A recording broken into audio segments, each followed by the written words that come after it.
Good morning. Blessed new day to us. Let's close our eyes and take a few deep breaths into our heart.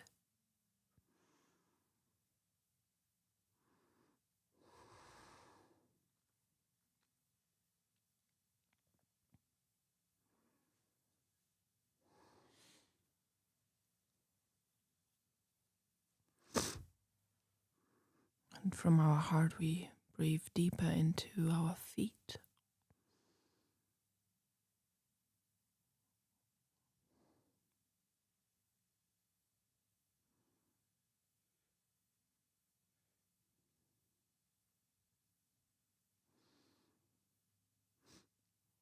From our feet, we see our roots grow into the earth,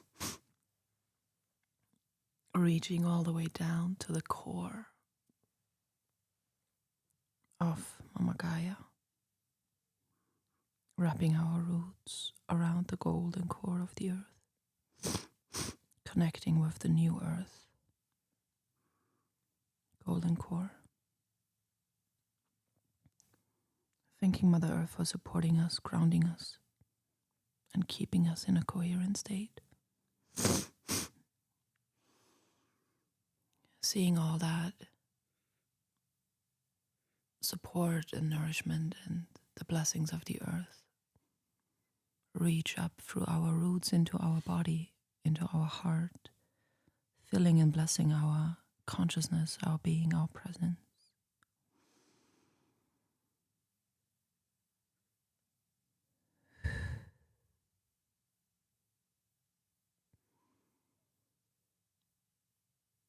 Now, as we have connected from below, we are also going high all the way up, up, up to our cosmic home, to God, divine intelligence. So just visualizing from our crown, from our head, a beam of light shoot all the way up into the sky, through the cosmos, reaching the great, massive central sun, our heavenly home, and thanking it for nourishing us, blessing us, keeping us in a coherent, balanced state, fully resourced, fully nourished, fully alive, and seeing the blessings from above float down into our head, into our heart, and filling our entire body.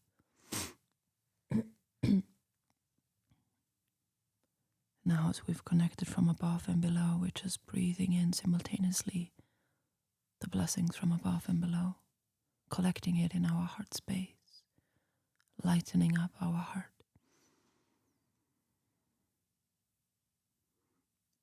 And when we exhale, we shoot it out into our field, expanding our field with great, great light, great pure light, expanding our light, our presence, anchoring more of our I am presence into our being, our physical body, our awareness, our consciousness.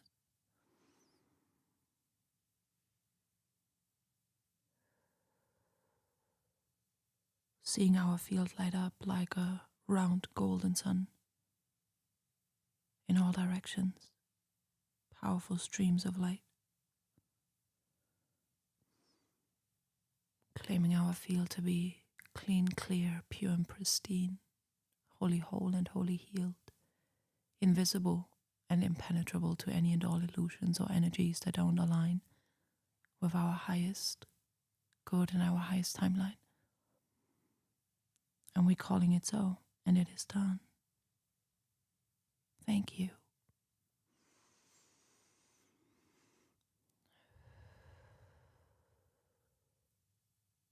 Opening our eyes and being fully present, fully here.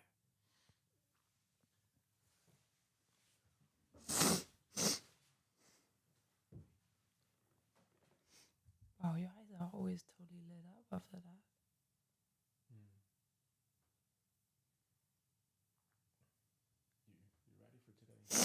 Yeah.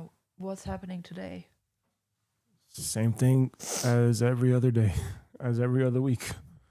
So I was originally thinking to myself, oh, should we use this time to show you the ranching documentary so you get a feel for what I was talking about? But I remembered that, hey, last time you recorded 25 shorts.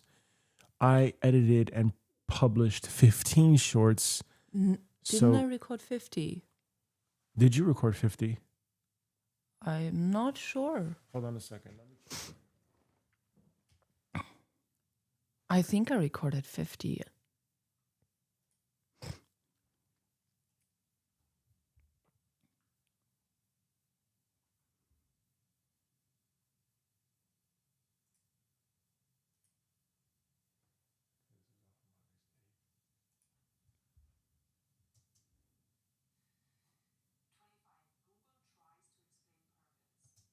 Okay, thank God you did that.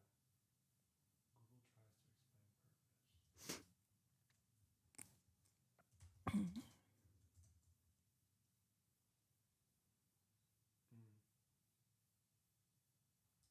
Okay, so we're already at format 3 even.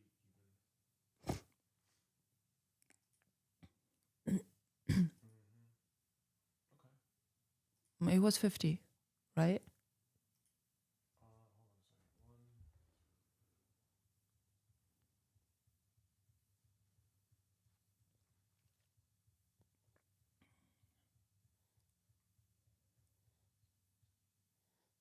Oh, okay. Yeah, you did. You did quite a bit actually. So we have a good stock here. Hold on a second. 1, 2, 3, 4, 5, 6, 7, 8, 9, 10, 11.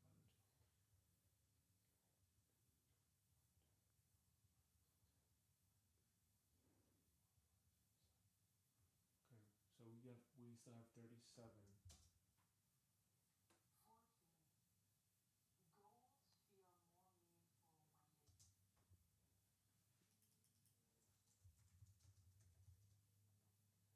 Okay.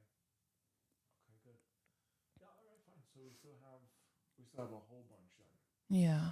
So what we can do for today is you can either record more shorts and you can record the last 50 and then you'll be done for months now, or we we talk about the ranching stuff and um like I said, there was a documentary I wanted to show you. How long is it? It's like an hour, and then we can be done for today or something like this. So you can either spend the next 4 hours recording the rest of the shorts and be done, or Show me the documentary today. show you the documentary today. All right then. So let me break this down. Oh, you already set everything up. Well, that's up to you how you want to do it. Well, how about instead of recording all 50, how about I just record 10 today? Yeah, that works too. If you want to do that, if you want to do Or that, I record one theme. yeah. So that would be 25. Oh, okay.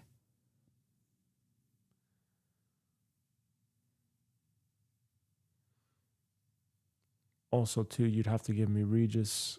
He's sleeping. I don't know if that matters. Let's do the documentary today. Documentary day. All right. All right. So it's gonna take me a while to do all 13, 15 shorts at a time. Yeah. So that might even be. Nah, I think we keep the cadence as it is. Okay, so let me show you the thing. I'll break this down. This is not a problem to break this down. Because the ranch is also about life purpose. Yeah, and that could also be helpful to get some ideas. So I'll be right back. Okay.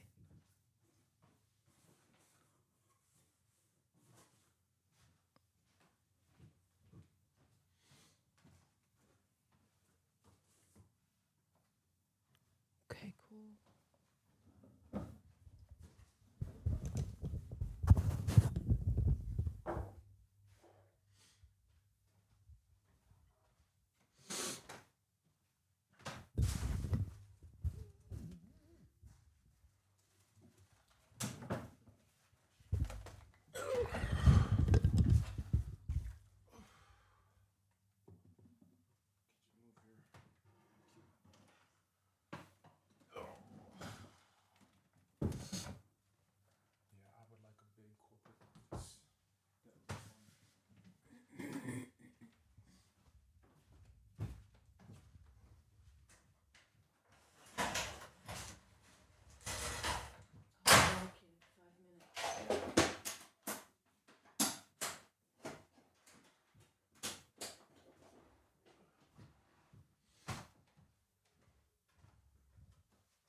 Oh,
we're gonna watch on the screen, right? Yeah.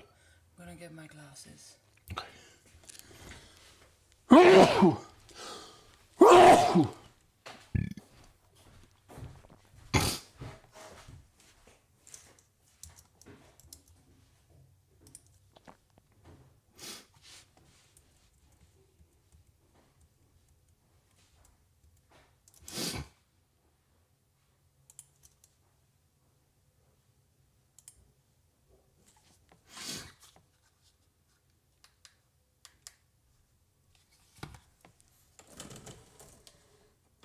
Why does it look like that?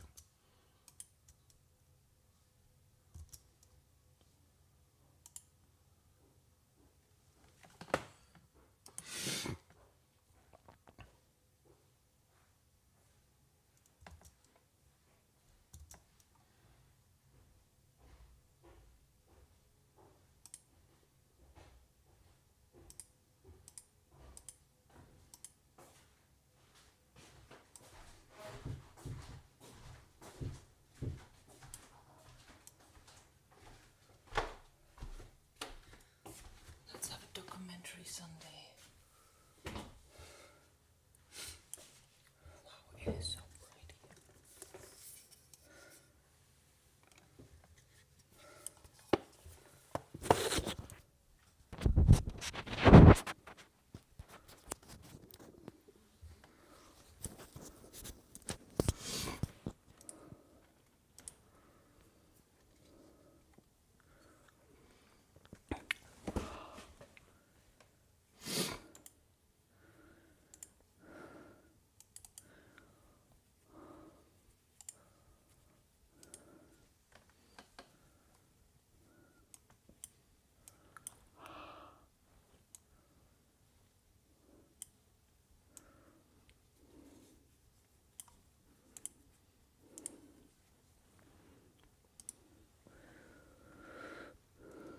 We may as well make it cozy with some cacao. Yeah. You good? Yes. Let's see if we can lower this down a bit. Like that or like that? Like that? You got your mic? Yes. Okay. Talk. Hello, hello, hello. Okay, cool. So here's what I want to show you today. And I think it'll be cool to see how land and lifepurpose.com come together. So let me actually update this here, this title, because we're not going to record the shorts play. Future planning. Okay, same thing here.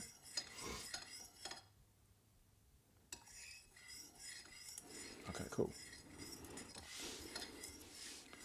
Let me pull up the thing.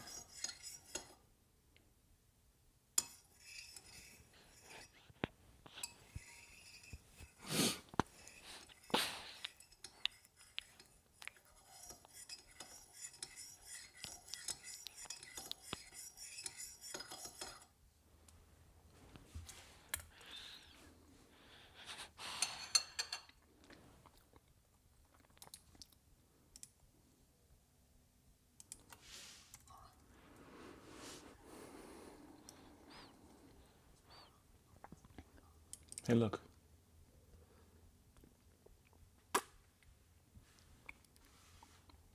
This is $800 a month, Tampa, Florida.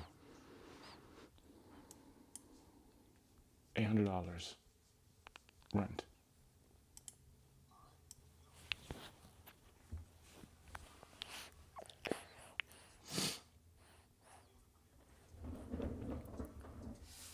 That's the studio.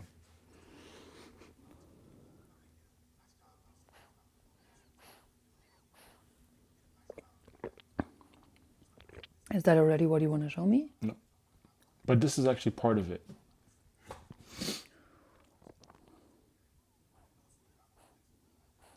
Like if you saw something like this for yourself. Oh, you mean you own that?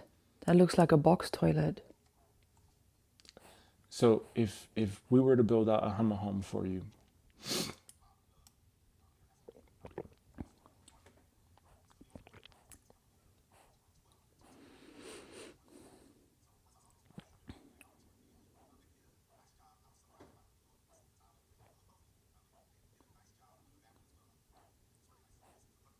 Yeah, I think it's good enough. yeah, Maybe slightly bigger. and this is still not what I want to show you, but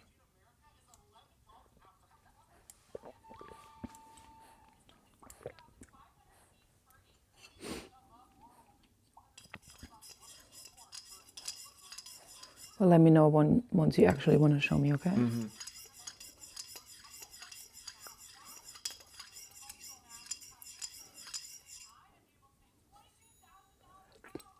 Don't get distracted. He's distracted. Thank you, mother.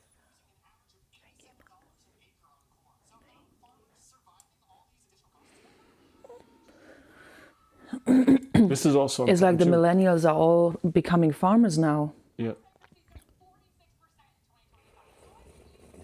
Farm bankruptcies. Look at that. Farm bankruptcies jumped 46% in 2025, which means that there's an opportunity to buy already established infrastructure. You see that? That's why this came up. See the headline? How farmers make $22,000 an hour? I just went onto YouTube and I saw this, and Oh, very interesting.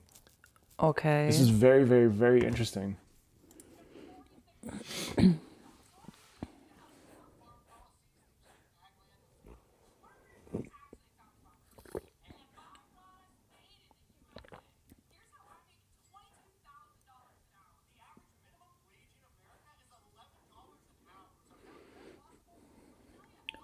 Okay. That's very, very, very important. But that's not what I wanted to show you.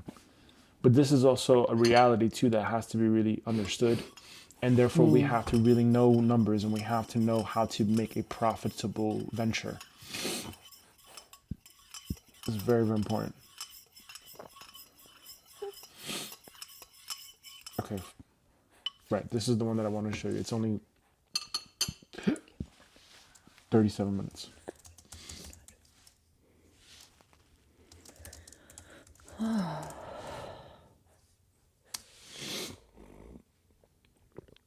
Okay.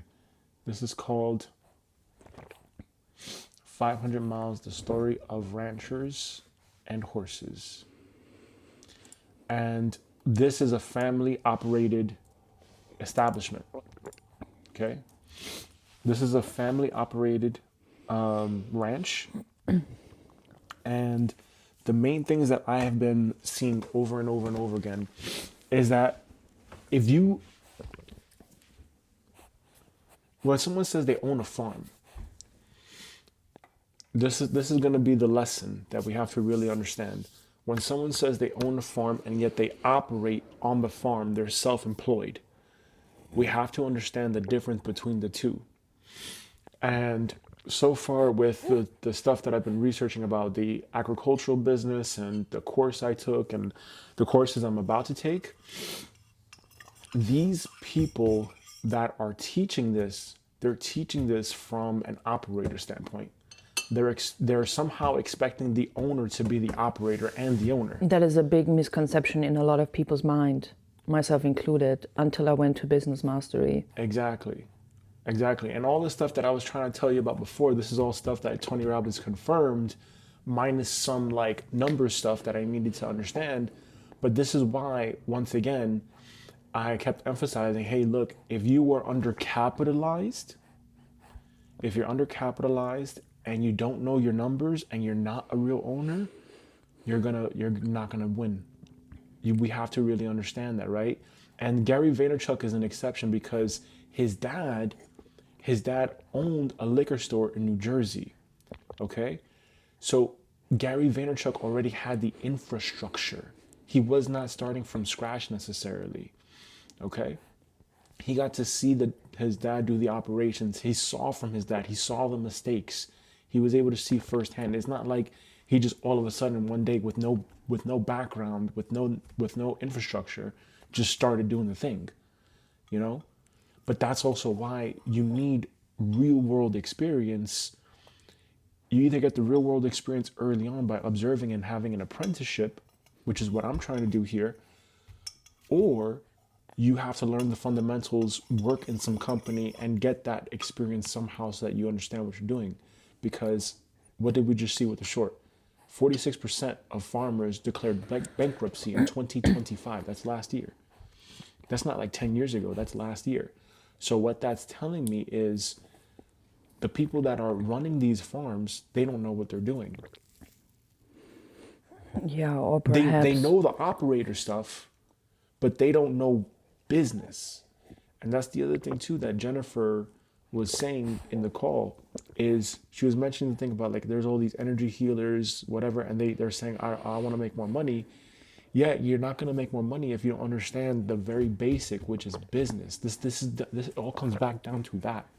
If you are for profit, you are a business. There's no mistake about this. You need cash constantly coming in. And that's why I've told you constantly over and over and over again the same things, the same lessons, because I've made those mistakes.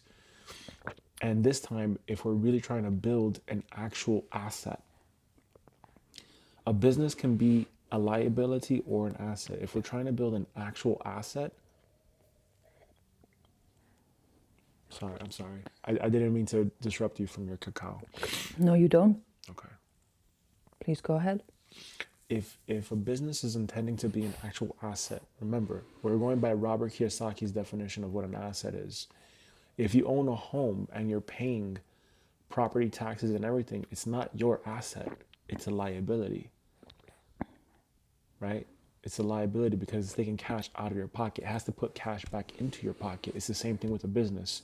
You can say, oh, I'm a business owner, and that sounds attractive and that sounds ego-driven. But if it is not producing cash, if you are bleeding cash, if you are undercapitalized and you do not have surplus, you are having a liability. It's just that simple. It's really just that simple. Okay? So having said that,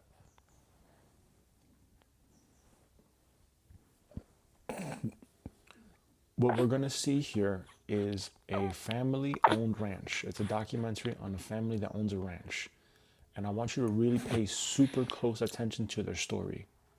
Okay? If we need to rewind, we'll rewind. But this is basically for us to learn that owning a love land, if you want to have a love land, okay, it still comes back down to a business. It always comes back down to, no matter what you call it, it is still a business at the end of the day. It's just your DBA. You're doing business as name. That's all that is. And this is why I was telling you, I think an MBA program at this time would be an investment, yes, but I also think that there would be an ROI. And the reason why is this. With trading, the reason why I have not gone aggressively right now with trading, there's a very specific reason, and that is risk management. So I could go onto a specific time frame I could wake up 24, whenever the alert hits, and then I can just take the trade, right? I could do that. I could do that.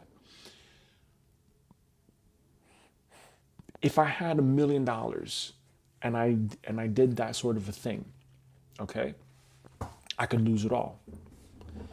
And so the reason why I have not gone aggressive with the trading is because I need to make sure that my results live match up with the numbers of what I'm expecting. Okay, so this is very much numbers driven, and that's the same thing here, right? Could we owner finance a plot of land and pay as little as $150 a month right now? If we go to landwatch.com, absolutely, absolutely. But we have no business doing that right now because we do not know how it all works. Got to understand how it works. And with lifepurpose.com, you talked about wanting to have like a studio or something like this where people come to the facility, right?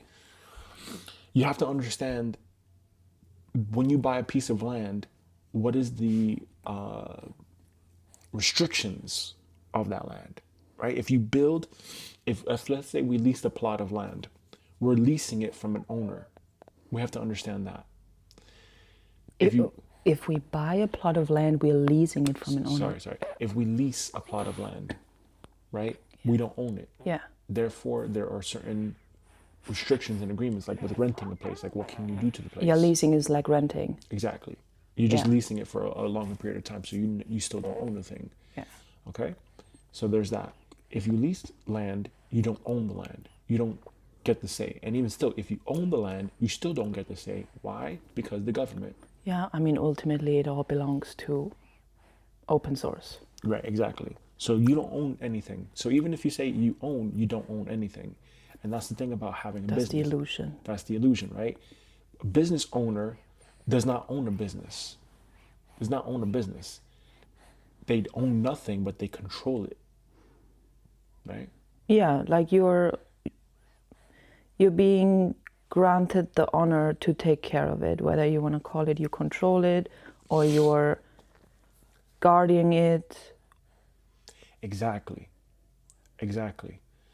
And so we have to understand that what we're doing And I think here, it needs responsible people, really. And we need to be responsible too for something like that. Exactly. And so what we have to understand is that what we are is we're essentially just land stewards. Yeah. Right? That's what I talked about years ago, land conservationists. I talked about this long time Yeah, ago. no. So we have to understand that what we're doing here is we're trying to pass this down generation to generation to generation to generation so that they can take care of the land, so that they can love the land. Okay? But we have to understand how to do this long term. Right? Before getting into it. Exactly. We don't want to rush into it. Exactly. So it's like, I guess the way that I see it, especially when we were in Japan, and I told you we stood at a very old, the Maraiken or something like this. It was a very old inn. We were there. It was a shanise meaning old shop, and it was a very old establishment. It was like around like the 500, 700 era or something like this. It's old. And if you look at a shanise, how do they pass it on from generation to generation to generation to generation? The reason why it's possible is because they have like values, right? They have like this philosophy, these tenets. We have to understand that and apply that to what we're trying to do here, right? We're not trying to do the Western philosophy of pumping every single dollar out. We're not trying to grow aggressively. That's not our intention. That's not our mission. What we're trying to do here is build a legacy as land stewards that pass everything down. Therefore, we need to understand and teach business as a primary foundation, right? And when I say business, it's not about explosive growth. It's not about anything. It's slow growth. It's a slow growth process.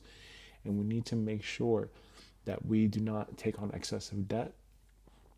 And we need to make sure that we're always in a surplus. So we always want to avoid debt as much as possible.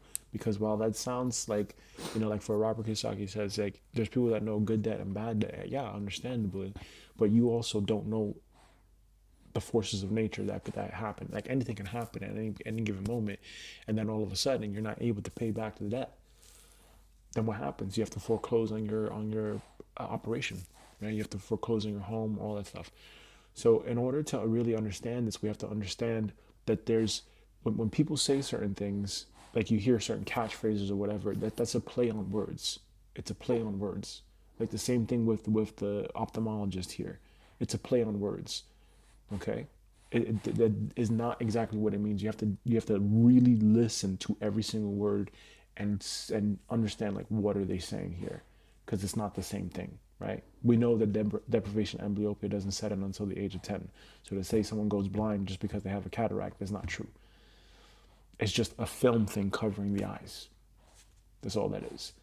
So for the ranch stuff, for lifepurpose.com, for Loveland, what you're trying to do is you're trying to build something that is going to last a long, long time, right? You're trying to build a legacy thing.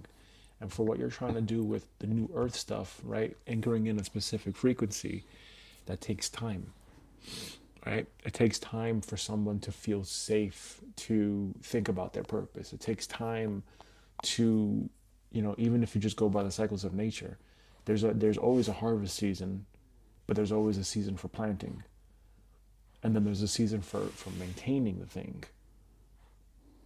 Right? But it doesn't happen every day. Like it's not like an overnight thing where you plant and then the next day it just grows up, right? So we have to really understand that. And the Western philosophy, I think, has been really destructive in terms of speed. Yes. Right? A lot of technology, yeah, sure, you see a lot of technology companies are like, but they also go fast. And what comes to me is that it could be a reason why a lot of farms go bankrupt or went bankrupt because of the other means of food production that have been coming out, which are not natural. Yeah. The GMO and, producing basically fake food. Mm-hmm. And if people consume that, then obviously farms that produce natural food would go bankrupt. At least that's what's going on in my mind. That's a possibility. I don't know the optics behind that, but I'd also say too that we have in recent years CEA has been growing in popularity. CEA is controlled environment agriculture. Mm-hmm. And that's basically the hydroponics, the aeroponics, the aquaponics, that stuff. Oh, okay. So it could be that the farms that go bankrupt, they were not up to date with the latest invention, so to say. Exactly. And they were probably wanting to hold on to the very old ways. Exactly. And I think the way that I see it is if we are going to if we're going to succeed at this, we have to figure out have a new earth farm. Yeah, like figure out the old way and the new way and combine the two, because hey, look, let's be honest here. The people of the past, before like the explosion of like humans, like the population and all this technology, they've been doing it for however long they've been doing it for. It's not until the last 100 years where it's like everything just kind of like went in the direction that it's going in. So cattle grazing off grass is like, it's been around for such a long time, right? Even hydroponics is not a brand new thing. It's not a brand new concept.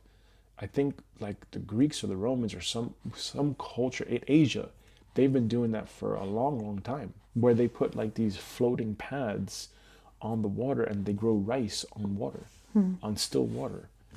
There's nothing crazy about that, but it's the way in which we do things now that I think is going to change. And I think the saying, you're going to have to be able to do more with less.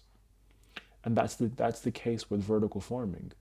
So someone that has 2 acres of land can basically do the same amount of crop yield in a faster period of time than someone growing outside in the nature. You don't have to do pesticides when you're out there. You can just literally grow in a container your stuff. But what we're gonna watch here, we're gonna try to learn here is we're gonna try to wrap our head around this ranching thing and wrap our head around being a land steward. Being a land steward for me is we have to take care of the land, and we have to do it in a smart way where we're giving up a lot of control. We have to give up a lot of control, and we have to delegate where that control goes to, right? So it's like the river. We have to understand how to, channel water a certain way. Okay, so that's the insights in the form of employees. We have to understand how to what are the functions that keep the operation going, and how do we know if we're succeeding at that? We have to also understand turnover and how to hire employees fast. As I also told you too, Tesla bot and all these other humanoids are coming out this year and then in the years to come. So I wouldn't be surprised if eventually we can even have humanoids working on the farm as ranch hands. That would be a lot safer and much less hazardous for humans, because being a ranch hand, a cowboy, is very hazardous. It's a very hazardous job. You can get kicked by horses. You can get stampeded by a herd of running bison Oh goodness. or cattle. So there's a lot of danger that comes. And you want to do that? That comes with the job. And so we got to really understand that. No, I don't want to do that. I want to be a business owner. No, in terms of doing the apprenticeship. A ranch manager is different from a ranch hand. Oh, okay. Okay, a ranch manager manages the entire facility, supervises a team of people. That's Oh, a ranch manager. and that's what you're interested in. That's what I'm. There you go. Again, yeah, because again, that's what it comes back down to: being a business owner, right? I'm not trying to feed cows hay every single day for the rest of my life. You understand? So that's why Right. that's why we have to understand what is in front of us here. And then the last thing that I'll say as well is with lifepurpose.com and Loveland, we want to understand what it is we're trying to do. And that's why I keep saying, do you have any more clarity, any more specifics? Like what kind of agricultural, because that's the thing. If you say Loveland and you say you want a Loveland, but you have no plan for succession, right? Which means passing it down to the next person to take care of. Then you just have a very temporary flash in the pan type of liability. And I call it a liability because you're gonna have to pay out of pocket to maintain that lifestyle. Okay? Versus if you have an actual operation that is an asset and is generating positive net cash flow for you, now you can just pass that on from generation to generation. It's an actual asset that you can then I would choose that. Exactly. But in order to do that, you need to know the numbers. You need to understand what it is you're trying to accomplish. And for me, when I think about it, I'm not trying to build a farm from scratch. I think it would be significantly easier to have an already established infrastructure, even if it's failing, and then turn it around. Yeah. Right? So this is also where the MBA comes in, because the MBA has courses where you can learn M&A. M&A, which I've never talked about until now, we're going to talk about it, is called mergers and acquisitions. Mergers and acquisitions. So this is the next step of business, right? When you want to have a portfolio of businesses and when you want to actually grow, you're going to need to, if let's say you're in the candy industry, right, and you come out with a product and your product is beating out all the other competition, but you still have competition, what you're going to do? You're going to buy your competition and you're going to merge. You're going to acquire those companies and you're going to merge. This is what the WWE has done in recent years.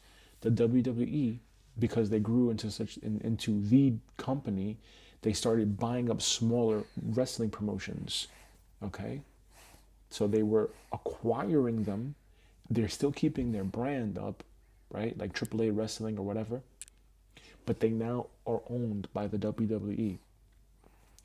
And this is the same thing too, like with So WW being like the umbrella of the smaller ones. correct. So now it's World Wrestling Entertainment, right? World Wrestling Entertainment. They were just that one promotion, but they just started buying aggressively all these other promotions. And now all these other promotions, they acquired them, right?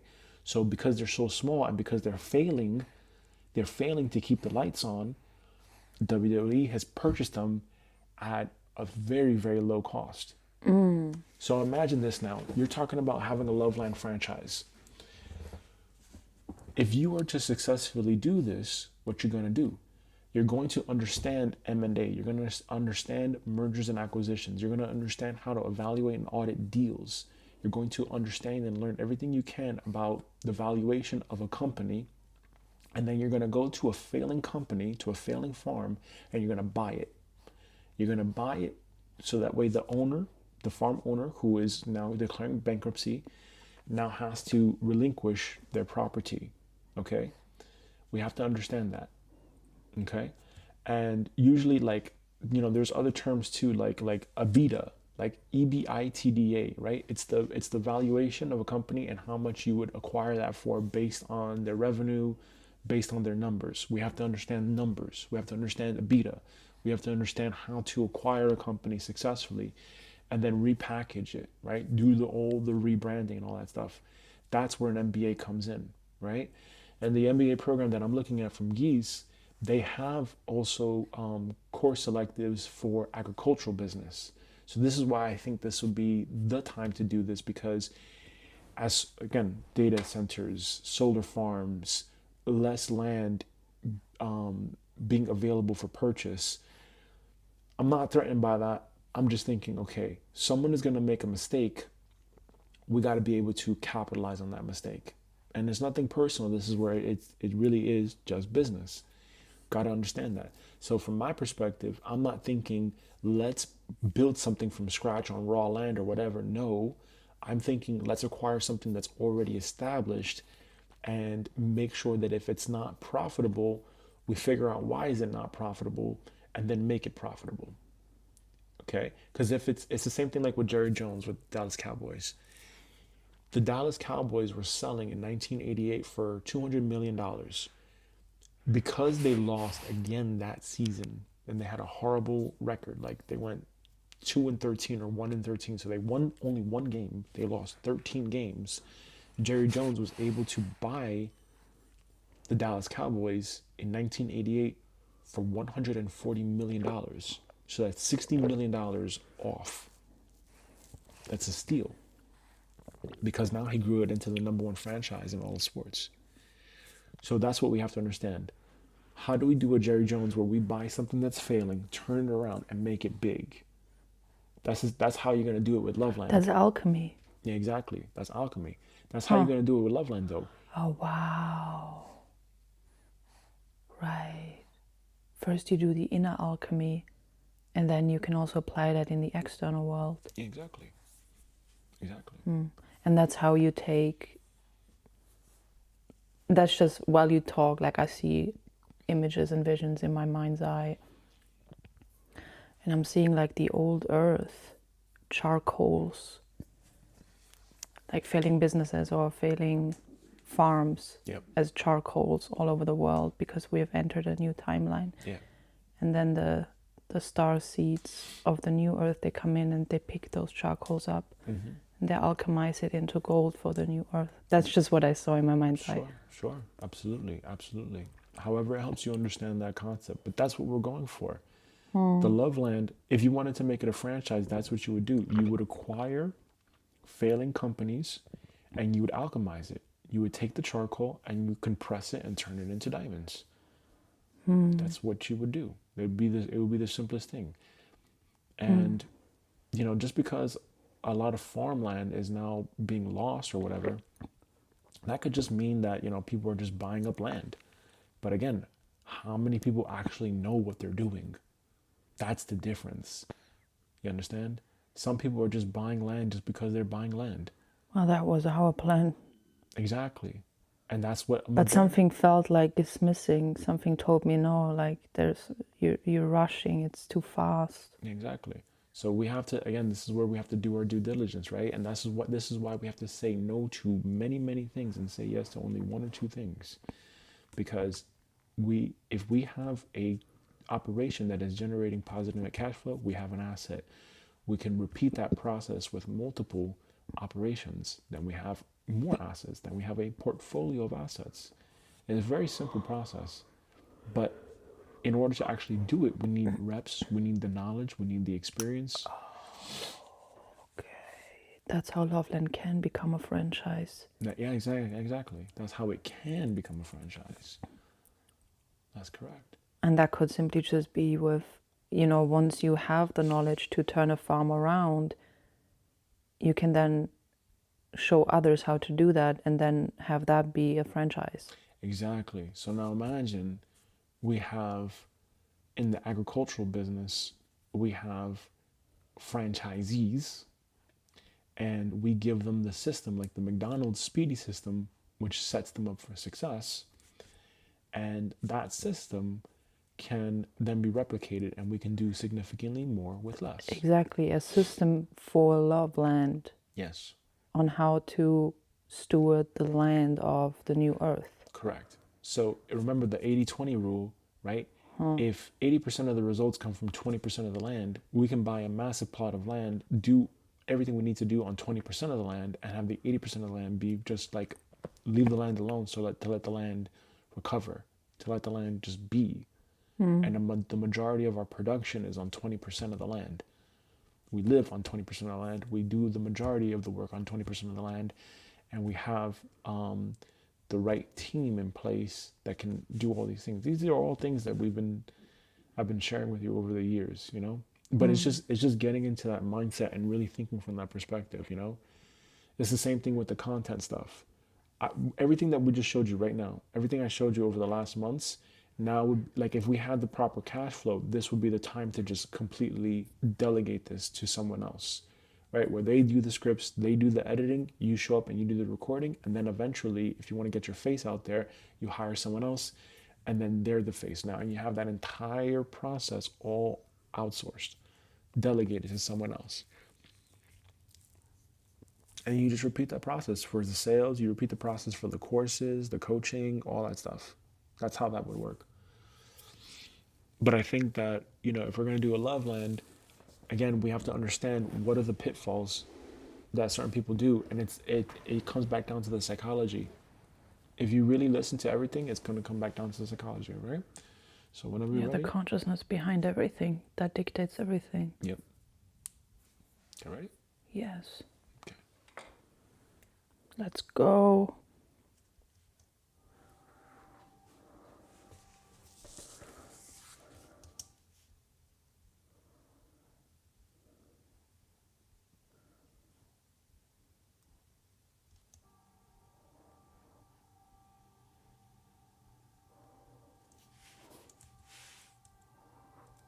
Could you lower my light a little bit? Thank you. Oh, wow.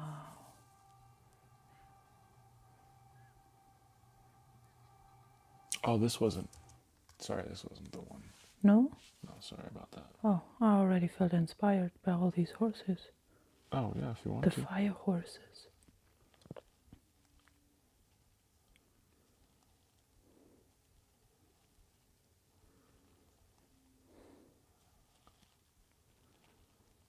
Du versuchst Staub zu ignorieren. Das macht es nur schlimmer.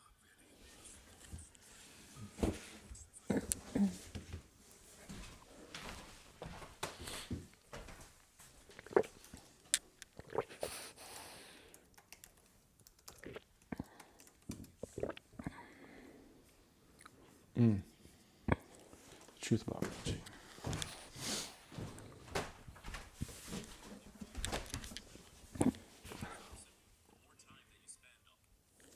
Sorry, it was called The Truth About Ranching.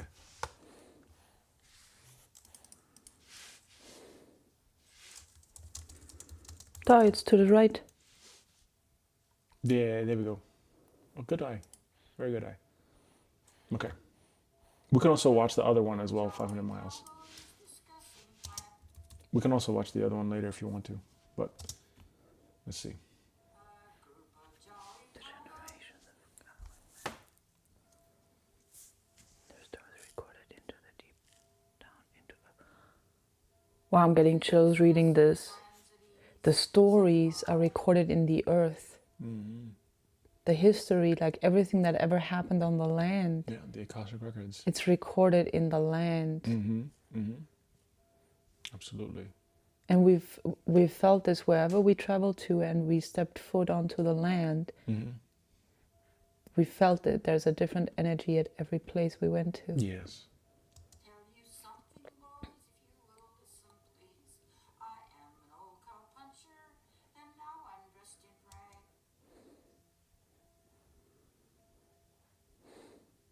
See that? I'm an old cowpuncher and now No. The yellow text. Christensen Ranch was homesteaded. What does homesteaded mean? It's a homestead. It's like a off-grid. Oh, okay, so the Family ranch compound. was turned into a homestead. That's what that means. Yeah. And they pass it down 5 generations. Mm-hmm. Okay. I used to be a tough one and go on great big jags. But I have a homeboys, a good one you all know. Although I haven't seen it since long time ago. I'm going back to Dixie once more to see them all. I'm going to see my mother when the work's all done this fall.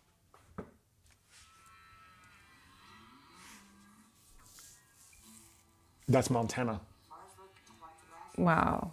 it's come way, it's been improved a lot, and they're keeping it up, and they're keeping enough cattle on it, way more than we ever had. And I think they're doing a good job.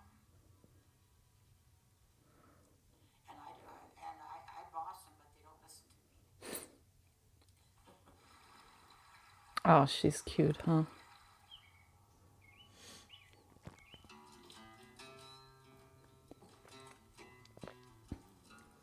We started this ranch in 1909, and it's 5 generations and over 100 years that we've been raising cattle on some of the same ground that my great-great-grandfather homesteaded.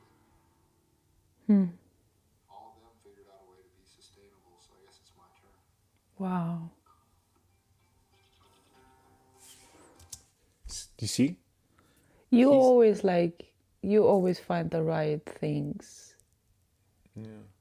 Because we have to put, for us, I think we have to put the visual on it so we can really understand it. So this guy is 5th generation, and now he's responsible for figuring out how to be sustainable. And that makes sense. Why you said so many times that the millennials are here to be the bridges for the new generations. Yeah. Yeah, and that's why you see a lot of millennial farmers, right? A lot of And that's hard- where it started. It's like there was the end with the millennials, but also the beginning. the beginning, yeah.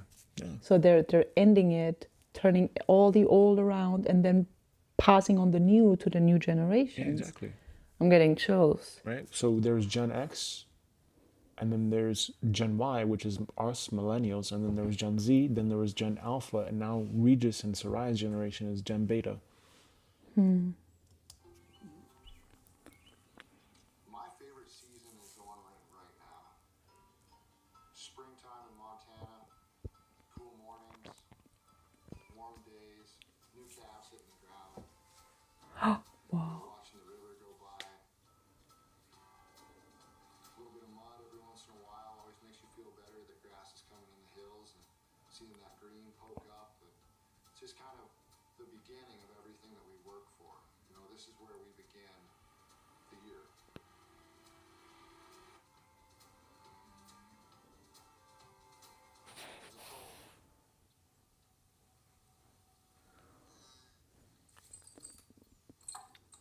These boots are made for walking.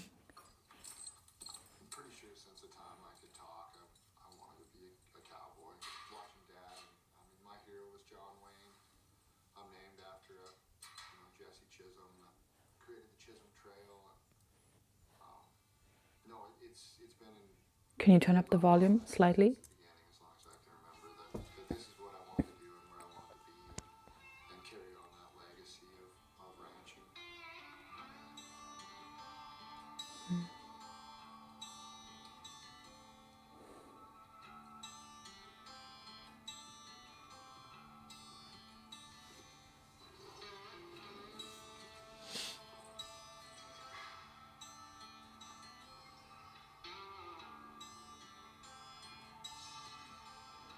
The transition from cowboy to cattleman.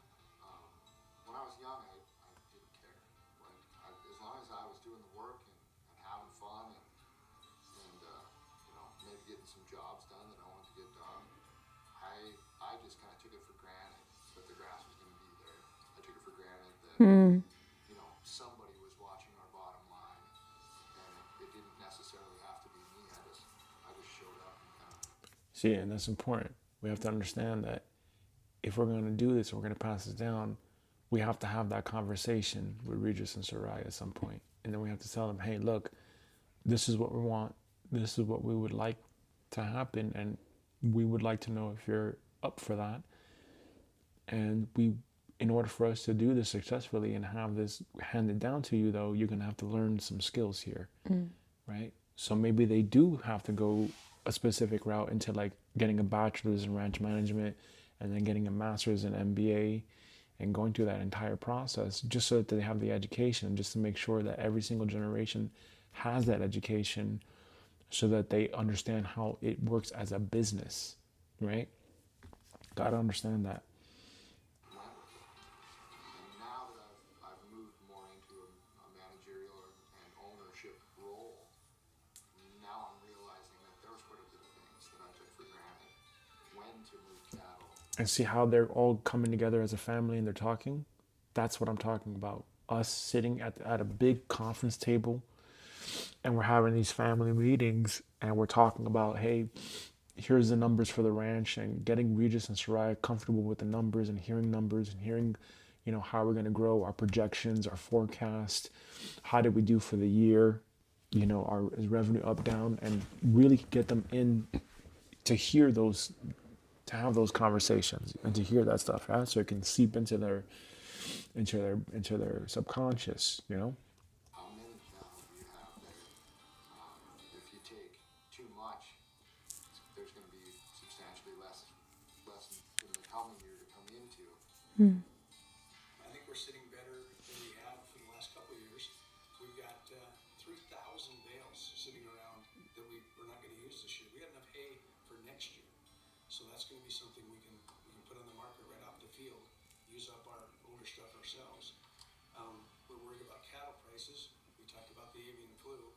So as long as that doesn't take the bottom out of it, Yeah. I don't think we've still got less cows in the country than we've ever had on record since I started counting in '71. So, but we are producing more beef per cow now than they were in 1971.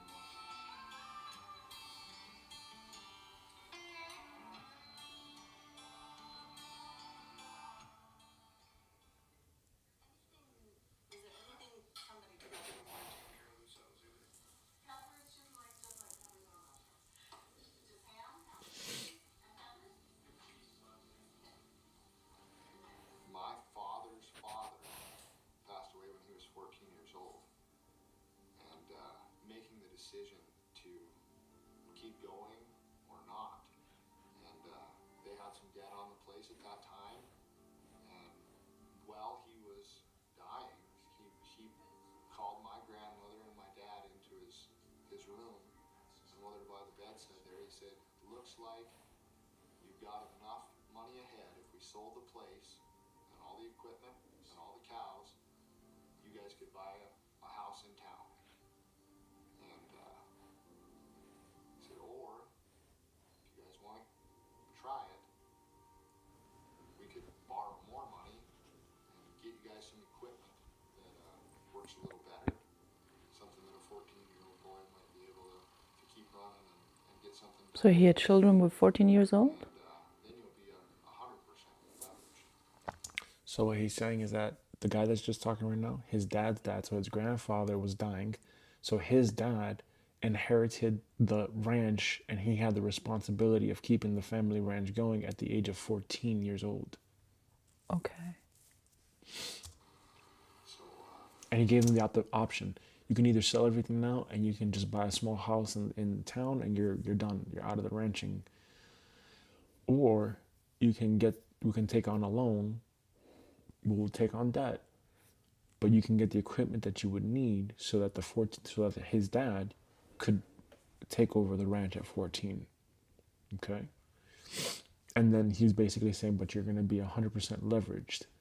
And what that basically means is that you're basically at maximum capacity for the amount of debt that you can take on.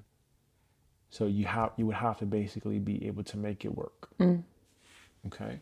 It's up to you guys what you want to do. I already said it. I don't know how, but my grandmother turned to my dad.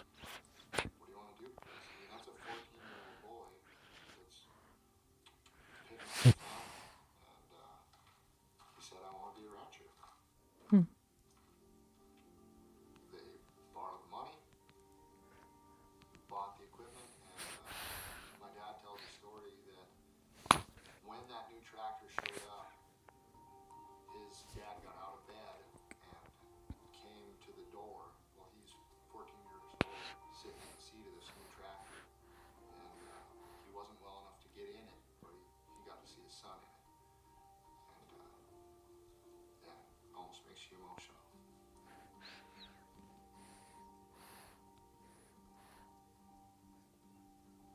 Since we put that water line in, you can't get off of it there.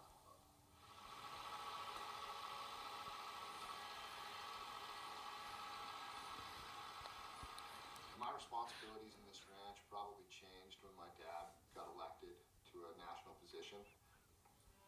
And that took him away as much as 150 days a year. So all of a sudden my safety net was gone for half the year. And I didn't have somebody to, well, I didn't have somebody for one to blame.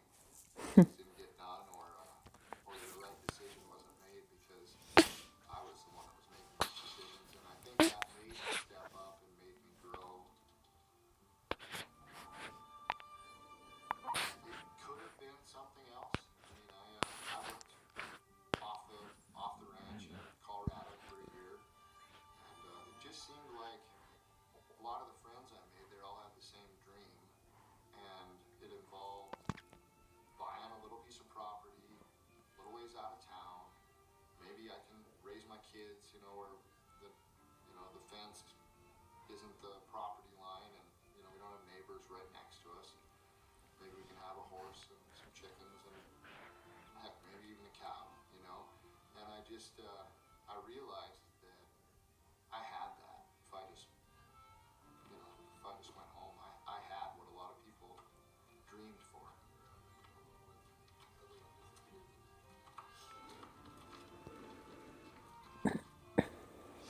There's something special about ranching that it's still a family business.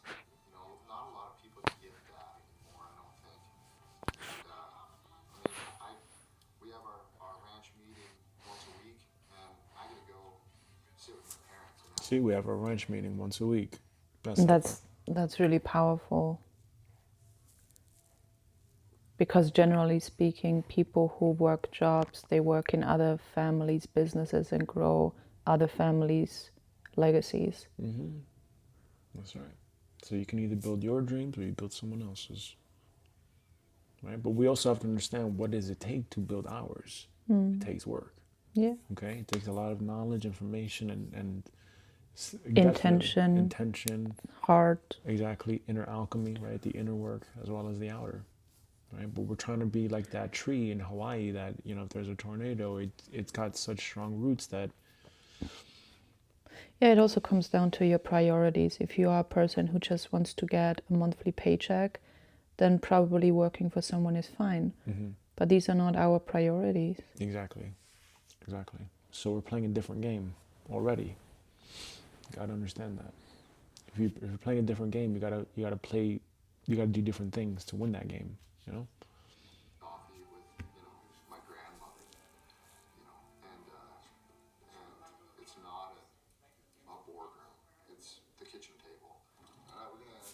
And that's why we need a boardroom. We don't need a kitchen table. We need a boardroom, because with the boardroom, we understand that this is a place of business. Okay? That's a big thing. Yes, it's family owned, but still at the end of the day, it is a business. That's how that thing keeps going. So they have that operation, it makes them money, it takes care of them. They are taking care of the land, it is taking care of them, right? And we do that kind of as soon as we can after the mom gets it licked off and maybe it's had some colostrum, which is the first milk. Oh. The rich in nutrients, and maybe it's stood up, got its legs under it, and we do that just so we can always know who that calf belongs to. So the cows all have a tag identification system, and we match their tag to the calf. And then if they ever get separated for any reason, or the calf is sick and we have to pick it up, we know which cow to bring it back to, and we know how to get it together. This is a wild cow. This is the wild one? Yeah. So how do you want to do this? I want to get, I don't know, I might have to rope the calf, or Yeah, what if a lot of the land is just used for wild animals? That's a possibility too, right? That's part of the preserving, land preservation, right? Preserving everything as nature intended it. That's also that too, right? So you have the Bambis, the deer, you have antelope, horses, elk, right? So some of these animals, yeah, they could be, birds, whatever, all that stuff. They could be just running wild, yeah. Wow, something that makes me really happy thinking about that. And what I'm suggesting is like we have I'm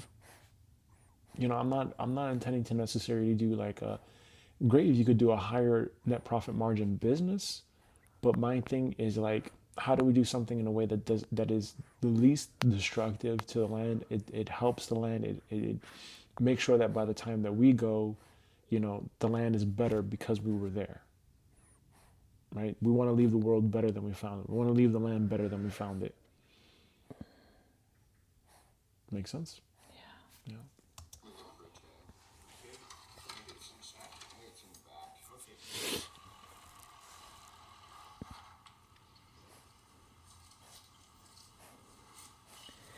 Living like this feels so right.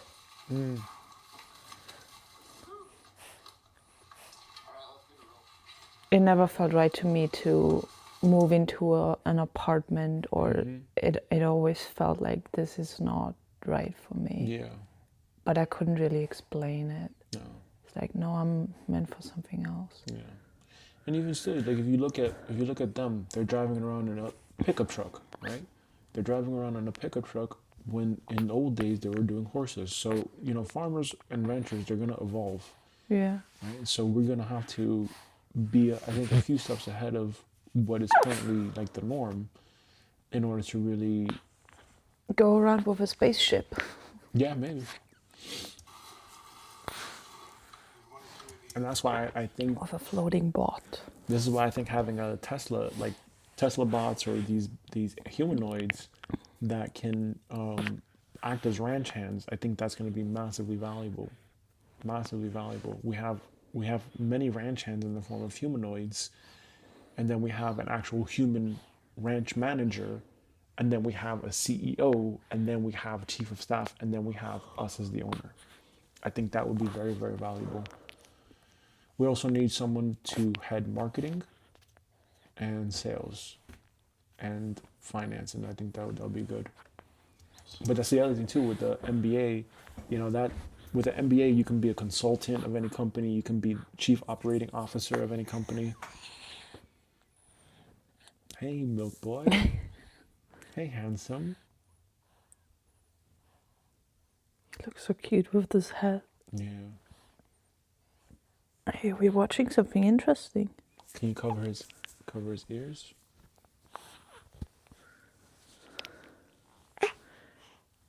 I just put it on because it looks so cute, not because it's cold. Yeah, keep it on. Looks like a mushroom. It looks good. He looks good with it. Looks like a mushroom.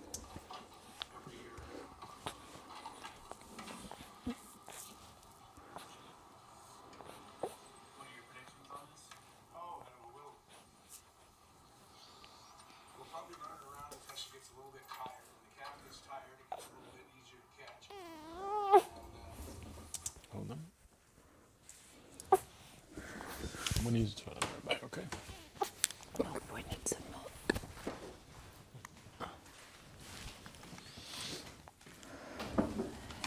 Milk boy. Milk boy.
You can turn around.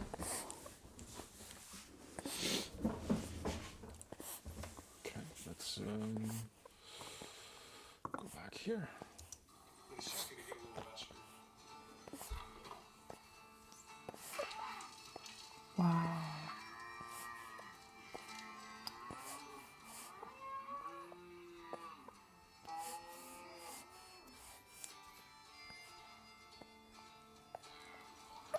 He just picks it up on one leg. We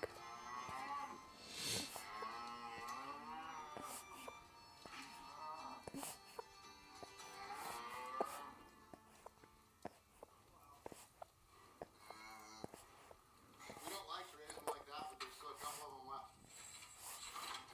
She's a good mom. I wouldn't like somebody picking up my baby out of a field after I just had it. Poking a hole in its ear. Well, I heard on I was on the internet, they're talking about animals that kill people, and cows kill 22 people a year, and we just want to make sure we're not one of those 22. Before or less than sharks. It was way more than sharks.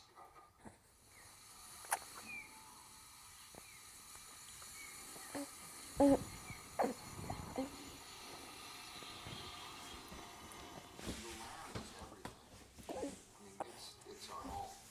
The land is our home, that's right. Produce the livestock, and that's our way of life. I mean, everybody wants to say that they're a rancher, they're a cattleman, but really, if you go farther than that, we're grass farmers. And if you break that down even more, we're really soil engineers. Because if we don't have the grass, we can't raise cattle. If we don't have the soil healthy and growing that, we don't have anything to harvest. And really, the difference between ranching and farming is I was wondering about that. they use a combine to harvest their crop. We use a cow.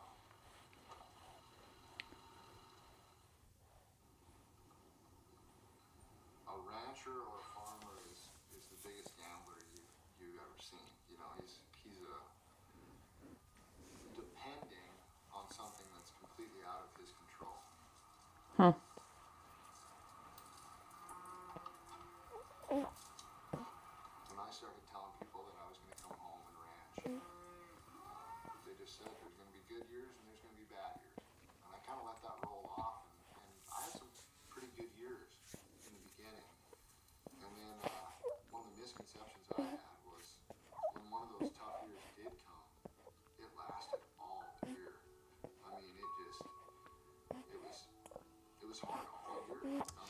And that's why it is important to have a portfolio of assets, true assets that put cash in your pocket.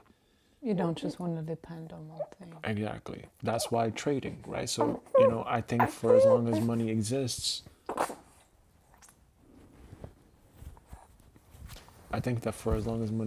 we do have to, Regis and Soraya should learn trading, and they should learn also the system that I've built out. because I don't want them to necessarily take the trade and do all that stuff, but I want them to understand the numbers and all that, you know? And that's why I'm trying to set it up this way so that it's as simple as possible for them, because they're gonna need cash just in case, you know?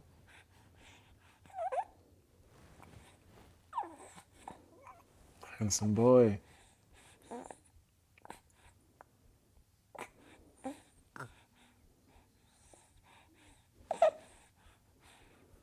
Looking so well.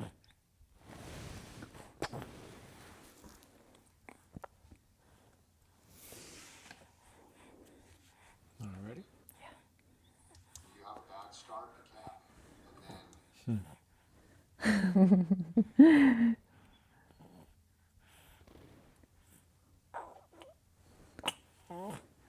Happy mushroom.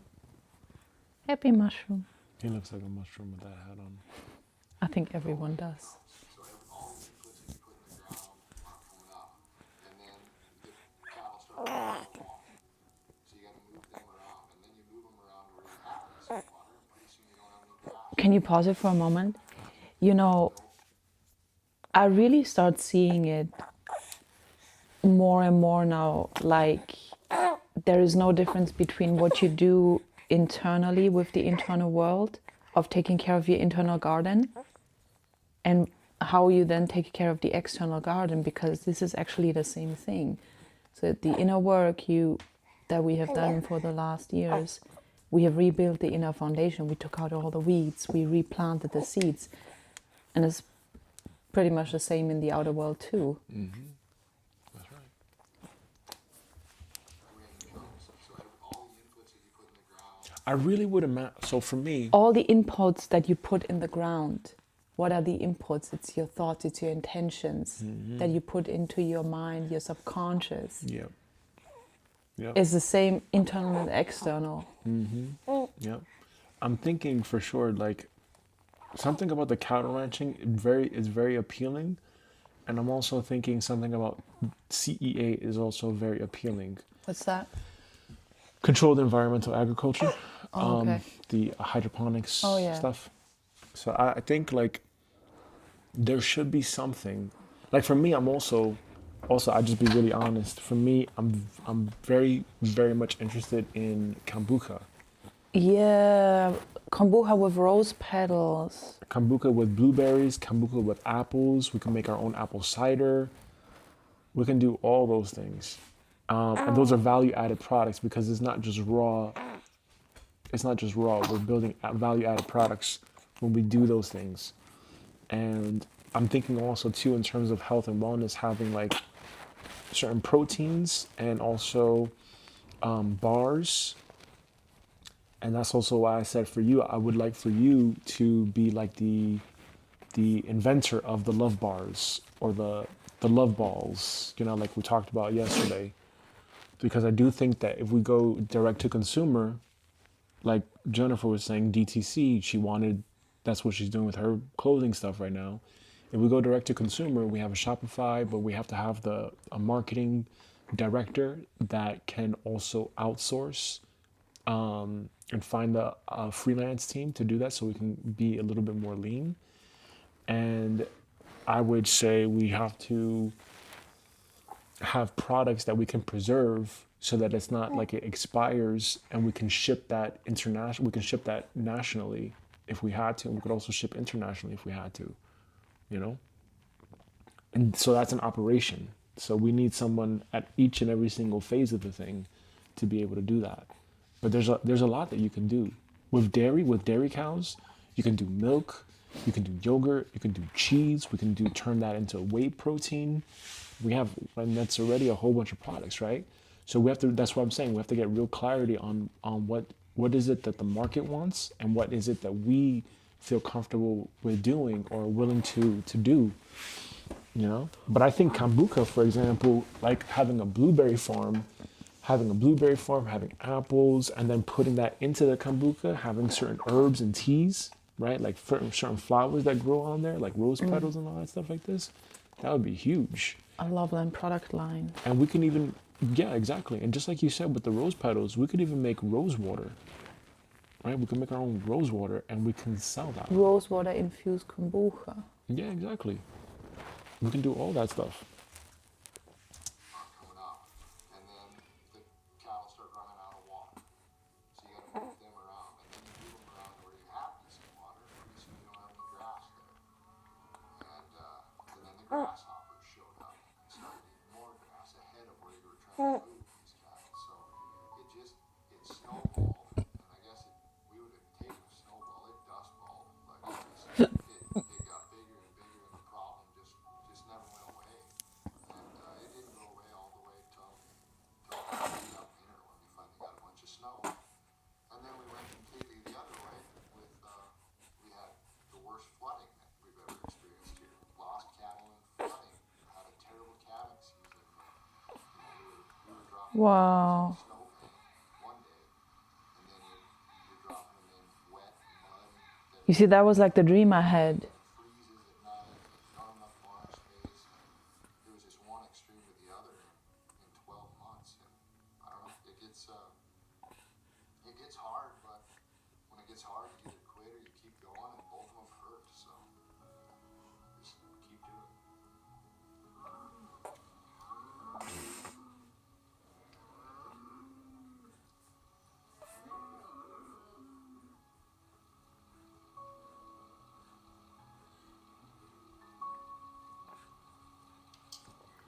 It's a lot of responsibility. It's nerve wracking at times because you think like, oh man, like inflation's through the roof and interest is up, and the tractor that I was going to buy last year for 50,000 is now 70, or you know, I mean, and that's a used tractor. You're just like, so you think the last guys, you don't want to be the one to lose it. You don't want to be the one to fail the next generation. And you also, at the same time, want to be so successful that every single one of your kids can come home if they want to. And you know, if you don't make the right decisions, if you don't market your calves at the right time, if you stick your neck out too far and buy that neighbor's place, maybe that makes you lose the whole thing. You know, it's just, but then at the same You heard that? time, you Yeah. don't you stick your neck out too far and buy that neighbor's place, maybe that makes you lose the whole thing.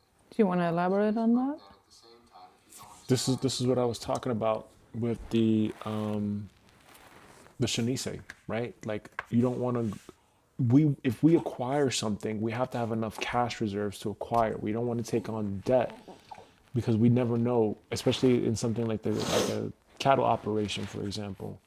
You know, if we actually like go that route, I'm not saying that we would, but if we hypothetically did, we have to really think about that, right? We don't want to be like, oh, I want this and I want this and I want this. Right now, we're just having ideas, right? Ideas are good, but at some point, we're going to funnel it, right? We're going to say, nope, it's going to be this because the economics are there for that. And we also have to have a balance of like what's tried and true in a sense, because we're not trying to reinvent the wheel. We're just trying to like have something where we keep it going, but in a way that is not harmful to life. Right. stick your neck out too far and buy that neighbor's place, maybe that makes you lose the whole thing. You know, it's just, but then at the same time, if you don't expand, you die. So, you know, where my grandfather could raise a family with 50 cows, I think he's watching. now sometimes we have trouble, you know, with 500 cows. It's just the margins have got a bit smaller over time. You heard what he just said? Margins. The margins have gotten smaller, right? So what does that tell you? That tells you then that if there is such a high supply and there's low demand, they're going to drop the prices. Okay, so we have to really understand that part, and we also have to understand then too that hey, like maybe it is that we do more with less. Maybe it is that we have a CEA type of agricultural business, and we produce very simple things. Maybe we do go all fruit. Maybe we do have like beef cattle, but for like us, you know, or we have very, very select we use beef cattle for like products, for like protein bars or something, you know. But even still, like I probably would honestly go the route of us having fruit bars. I would rather us grow like hirsa or like, you know, grain or something like this that's like like quinoa or something, you know? Like if we can grow something like that. And around Texas, that would be probably better, or like New Mexico, because right around there is Mexico, and that's where I think quinoa, like South America, that's where quinoa originated from, right? So you have hirsa, hirsa Malay, or quinoa or something like this, and then we can use that grain to create many products, and those products, they don't expire. That's true. So we can literally have a direct-to-consumer type of business, and we can sell a variety of things. And, you know, we can also have ducks, we can have duck eggs, we can have, you know, all these little things that we're learning along the way. Rabbit meat. We could even preserve it as like beef jerky if we had to, like jerky. And that could be more of the athletic apparel, like athletic nutrition line or something like this. But again, is this harmful to life? You know, and this is the thing that Same. this That's is the, what we really need to be clear on. correct. Because then if otherwise, then we just do Like it all if it's vegetarian. creating a product doing more harm to nature and life, we need to be really clear on that. Exactly. So therefore, we may think to ourselves, okay, let's just be an all vegetarian line, where we still produce eggs, we still produce certain things, or we just do, you know, like all fruit bar, all grain bar, and you make these cookies with what's your base for your cookies? The millet The hirsa. and the chia seeds Exactly. and the flax seeds. Exactly. So literally, like, you know, you can like have just even one business just making cookies. Like in the United States, it's called Pepperidge Farm, and Pepperidge Farm makes these really nice cookies. You can literally you can have your own cookie line, you know, and we can literally build an empire out of cookies. The healthiest cookies ever. The healthiest cookies, snacks ever, right? And it doesn't have to be cows. It doesn't have to be anything like this. And we can literally have a whole bunch of land where all we do is grow grain, you know? So Do bananas grow in these regions? yes, actually you can. But more Texas, not. You couldn't go into like Montana. Yeah. You know, you'd have to be by the equator. Yeah, As yeah. close to the equator as possible, yeah, for sure. But in Texas, I would assume that bananas. Yeah, we can grow a lot. Because remember, Texas was owned by Mexico at one point. So there's a lot of stuff, especially like the closer you get down south. Yep.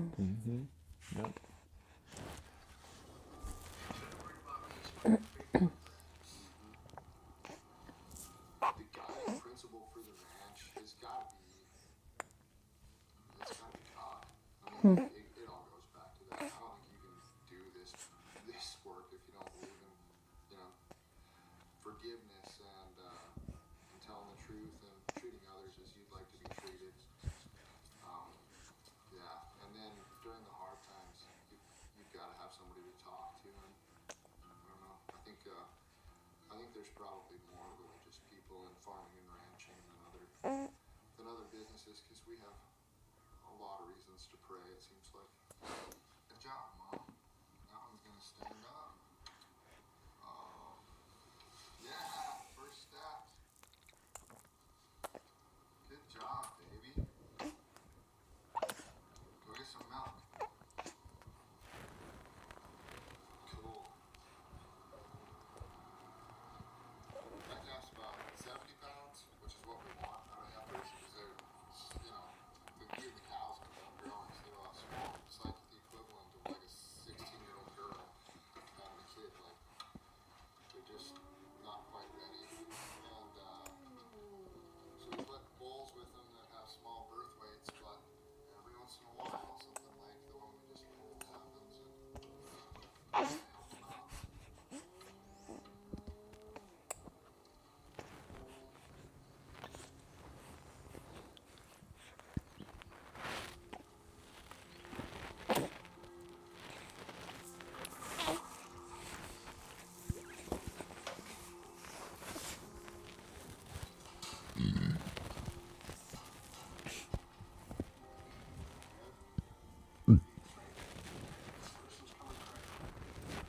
And this is all operator stuff. This is something that has to be outsourced to an operator, delegated to an operator, whether it's a ranch hand or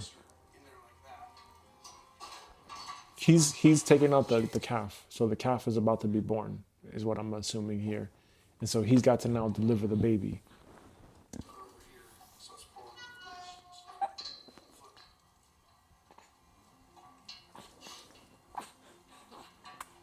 it's not too hard to pull. We can pull it by hand.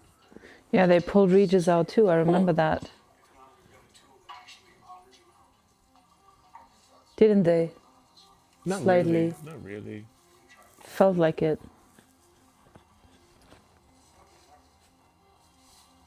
I wonder if animals are able to deliver their babies without any human help. Like, I mean, how was it?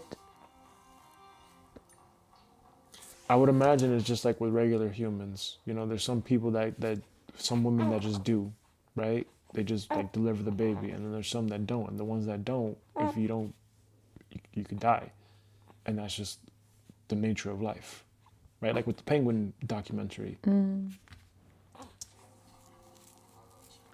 Wow. Well, they have actual chains around the baby to get it out.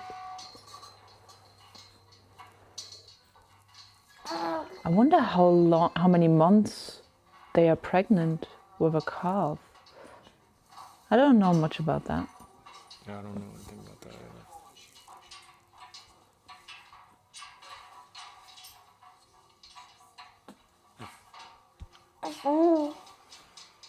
Whoa. You see that, Regis? Oh my goodness. Bro, that's intense. Oh my god. Was that similar to...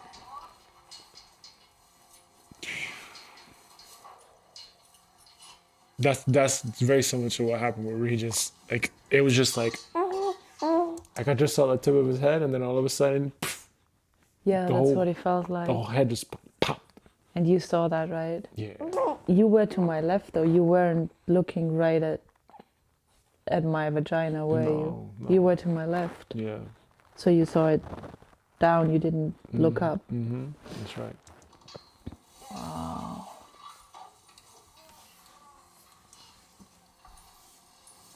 Whoa.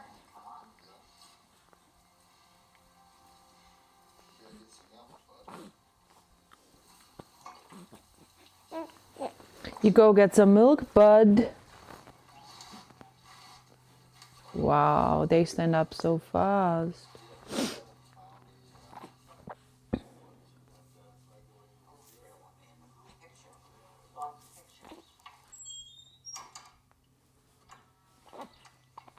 There are some misconceptions in ranching.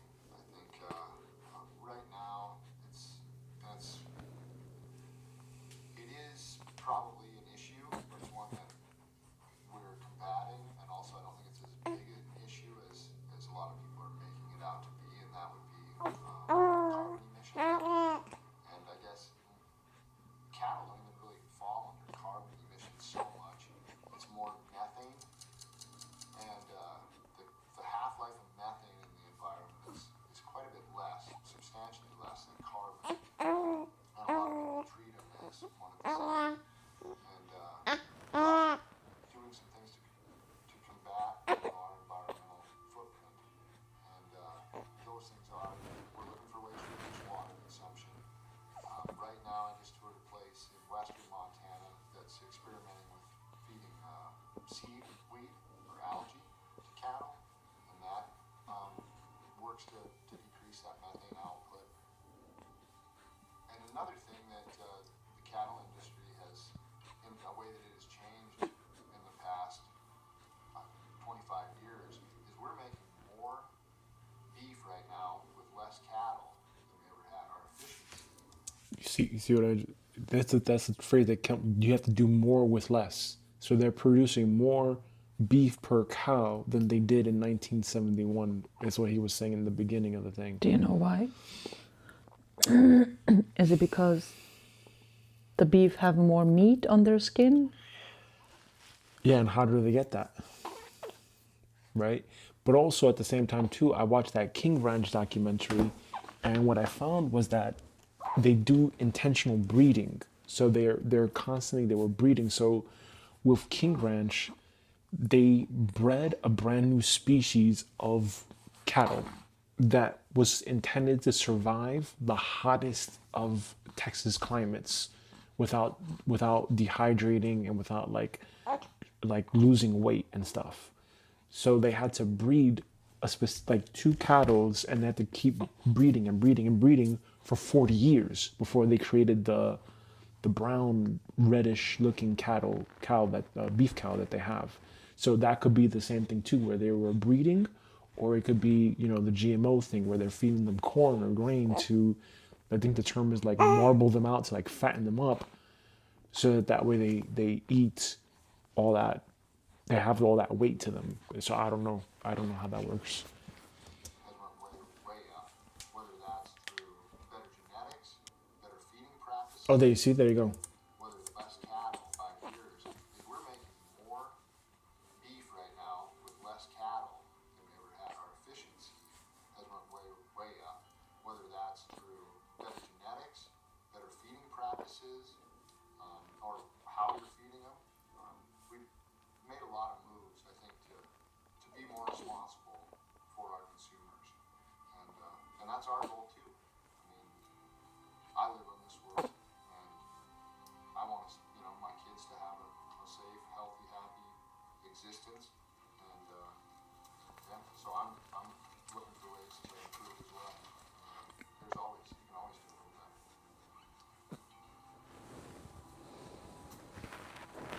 There's still going to be cows drinking grass that are, providing the meat, the protein, vitamins and minerals for people in this country.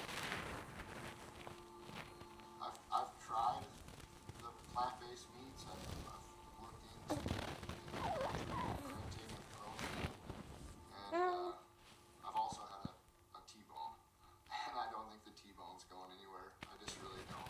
If that's Okay, a he pooped. conversation, That's what I figured. Yeah? Unless you want to change them.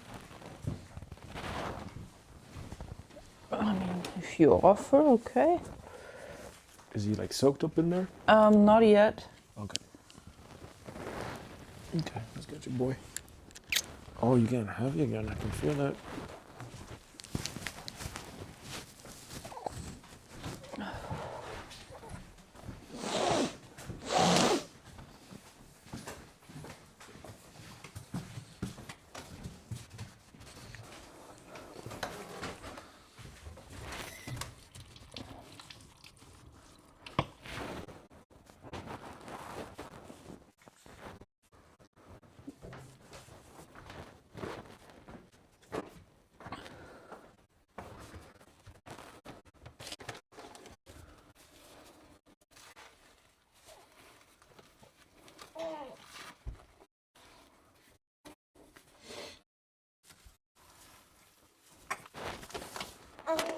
Let me see how much he made.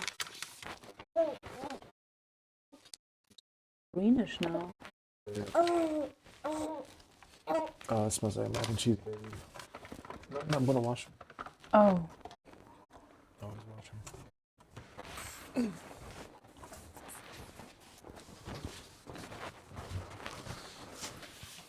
Yeah, as they get older, the poop is gonna get more green, brown.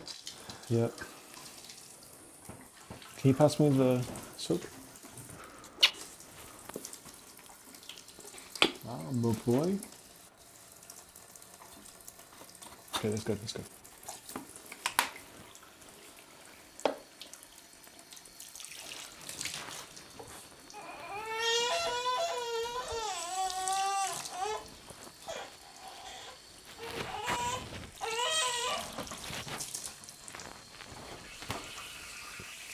It's okay, buddy. It's okay, it's okay.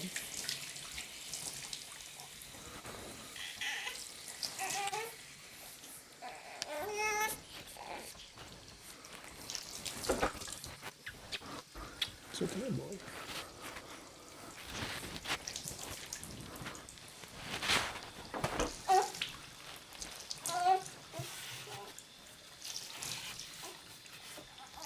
Okay, buddy. Okay, ready?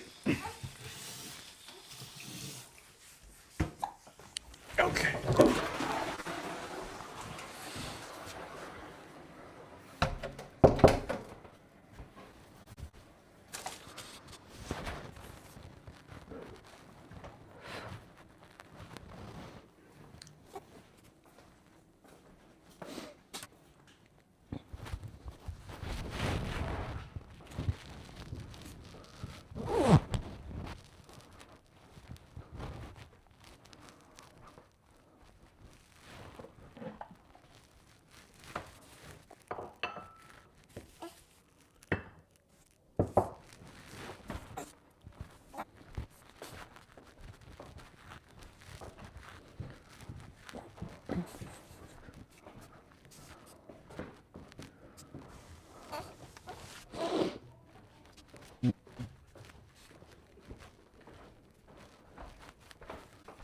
Yeah, but now-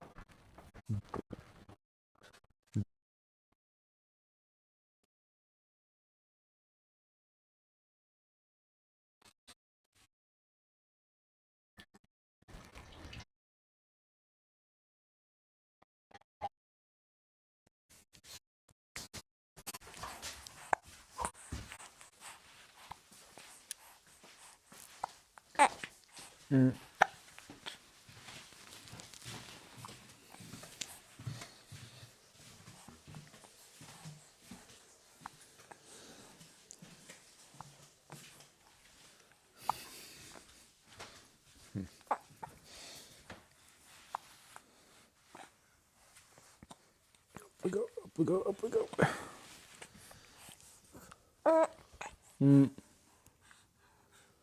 Where's your hat, boy? Where's the hat, boy?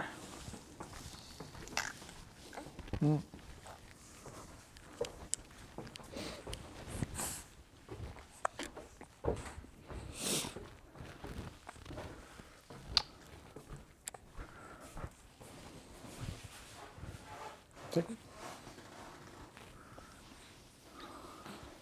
Let's put on his hat.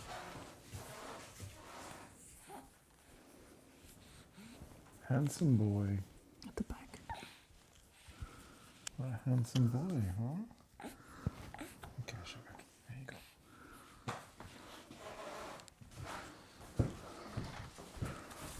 The music's for it too.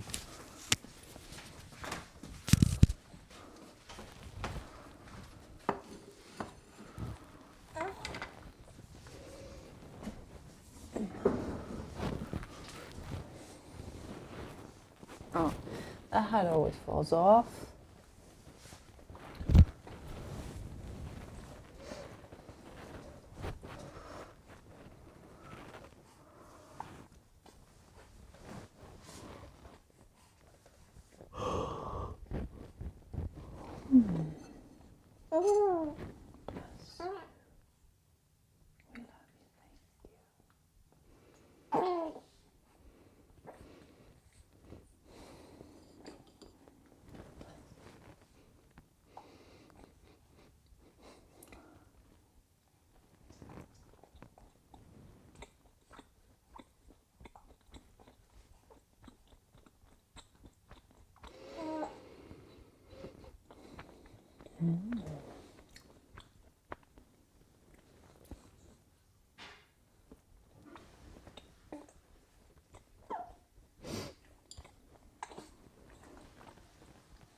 Do you want some?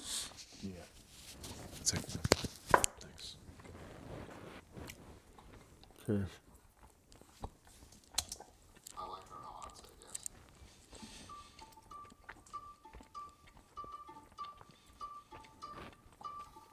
Somebody was telling me about, I was on a flight with her, and she was telling me that, plant-based meats are, the next thing. What are you going to do when it's not profitable to raise cattle anymore?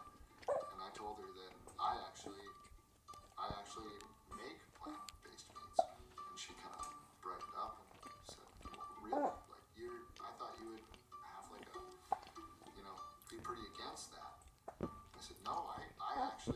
machine that goes out and takes grass that's on non-tillable, non-farmable acreage, and so it's pretty much just, you know, a waste for food production. It goes out and it captures that vegetation, and then it turns it into, magically, this great tasting steak and hamburger. And by the time I got to the end of it, she kind of rolled her eyes at me, but that's, God already made that. It is plant-based meat. It's just been through a cow.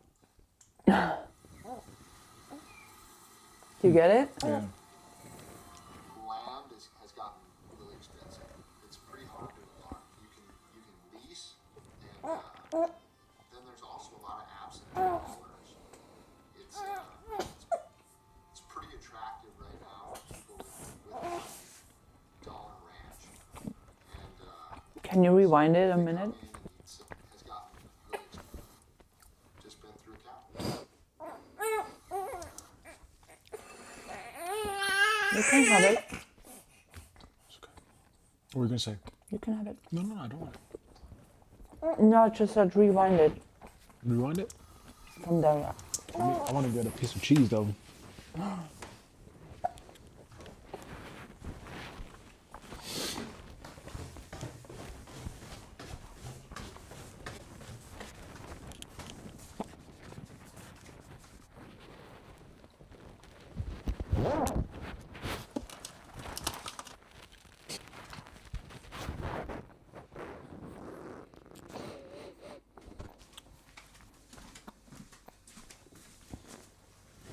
Hey. Hey, baby. Huh? No.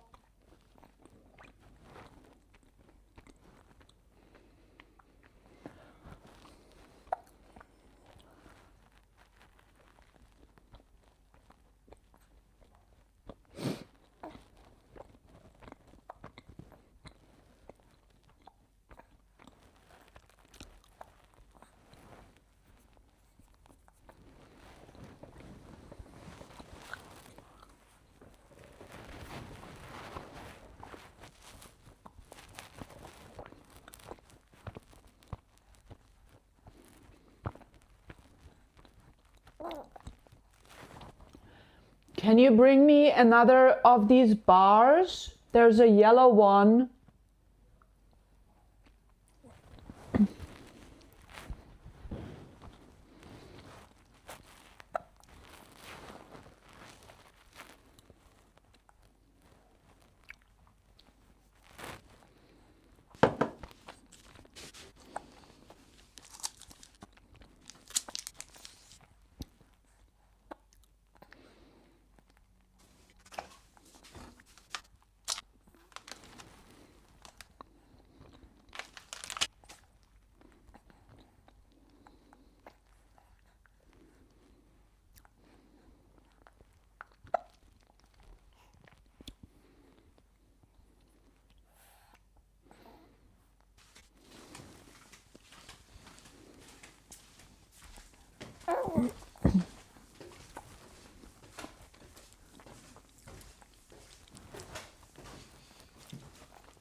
Thank you so much. Do you want half of this one? I think a bite.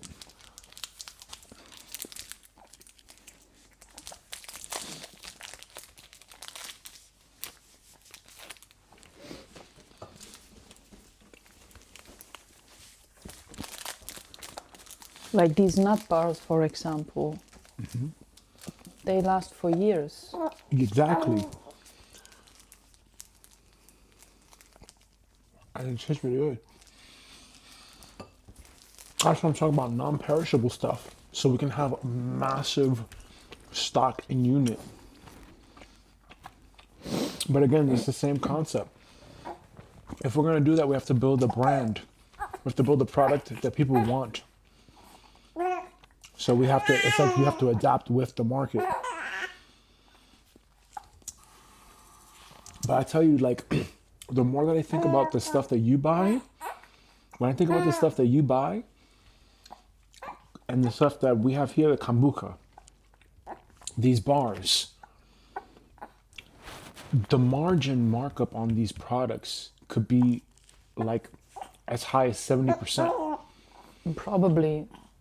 And that's also what Alex was saying too. You want to mark up your products 70%, a 70% margin markup, so that way you have that leverage, right? But if we're trying to go wholesale on a product, it's not going to be good.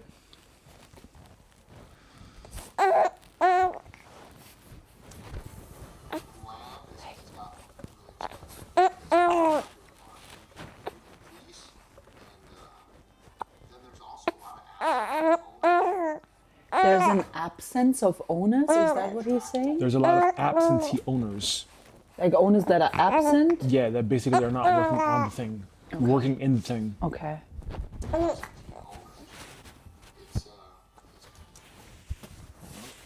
Okay, hold on a second. This is getting too tight here.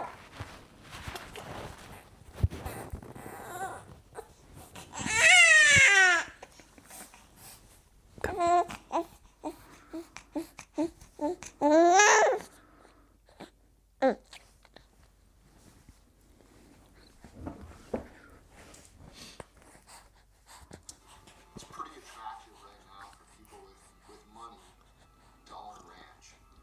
And so they come in and they buy the neighbor's place, and for way more than it's worth in your mind, and way more than it could ever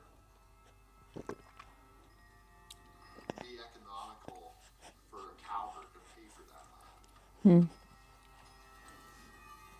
Right now, there's a push to bring beef in from Paraguay, and that would, make our supply a little bit more, which in turn makes demand less, which affects my bottom line. What I'm going to sell my cattle for. And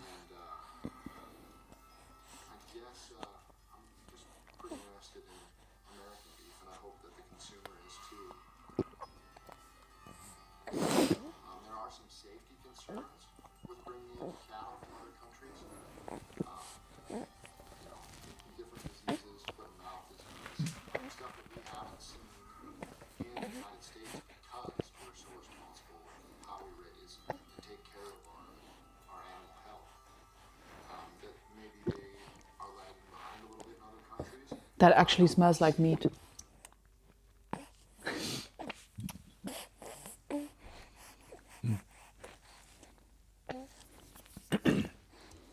Because your hamburger is $1 more, I don't want to risk my livelihood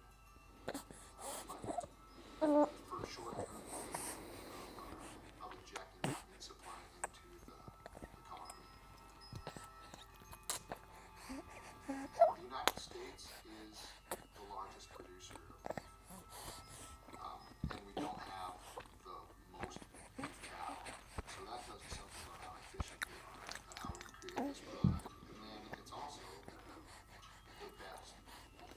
I mean, Americans spend about 10% on average of their disposable income on food. That's a lot less than a lot of other places in the world. And we're able to do that because we have the tools in place to create a great product. And Montana cattle just top the list.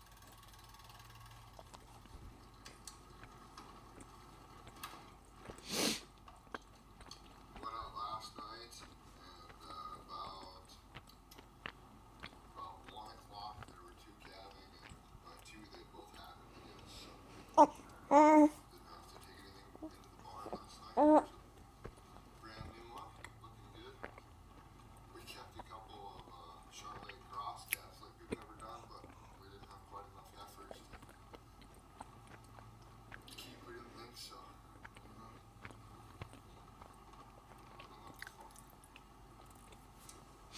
not the prettiest calves, but the way the market is this fall, I think the live calves will be worth quite a bit. So, politics definitely have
happy to pay my beef checkoff dollar.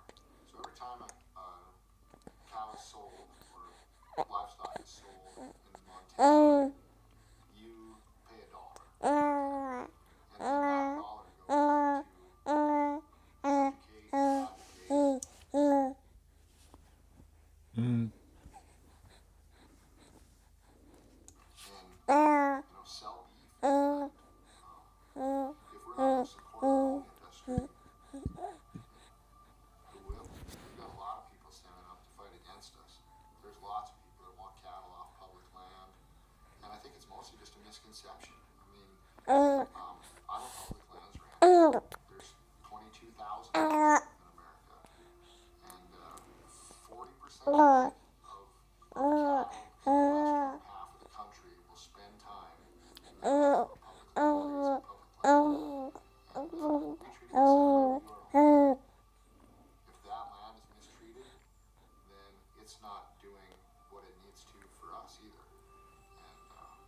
And we're I guess when I say that we treat public land the same as we treat our own, we also treat our own the same as we treat public land. If you want to come recreationally, do it responsibly. Part of the block management program. We love to see hunters. We love to see people having fun on our property and experiencing it because it should be experienced. And this is God's green earth. And I think a lot of people spend too much time looking at four walls. And, I mean, get out and see the horizon once in a while. So true. It's a great place to do it. And that's the thing about living in apartments and even in like houses. People are just looking at their walls or at the screen, and we talked about that. Do we really want to spend our lives looking at screens and walls if we totally miss the whole point of Earth? And life. Yeah. And that's why, and now we're in a generation where potentially, the Mark Zuckerbergs of the world want to put these goggles on you all the time. Yeah. Right? But yet he's not going to be up in there. Yes. So how does that work? Yeah. There's a lot of misconceptions about ranching in Montana, I think, and to that I would just say that it's not Yellowstone. It's not, it's not that dramatic all the time, I guess, and then it's just different. It's not always horseback under a clear blue sky and surrounded by grass. I mean, the reservoirs go dry, drought shows up, grasshoppers eat the grass you're going to go into. There's feast and there's famine, and we definitely remember the good times, but you get through the bad times too.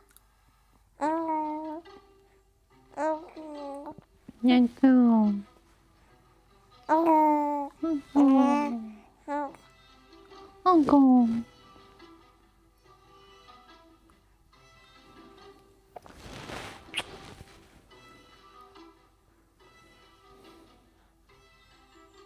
I'm Donna Christensen. I grew up as Donna Bowen, was my maiden name, and I live in Hinsdale.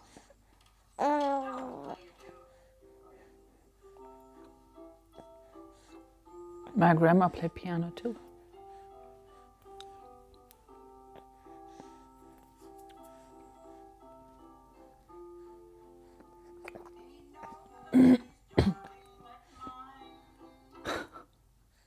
I got all those songs in a songbook that I started writing in 1944.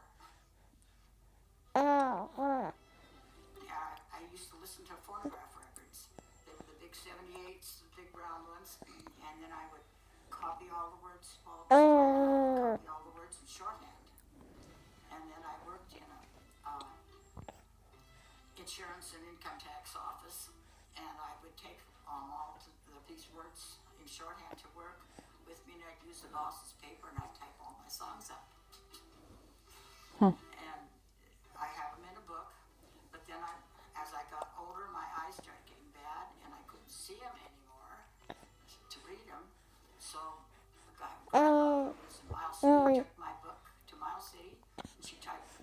up in big print.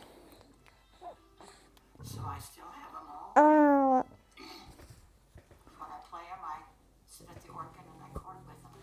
I am an old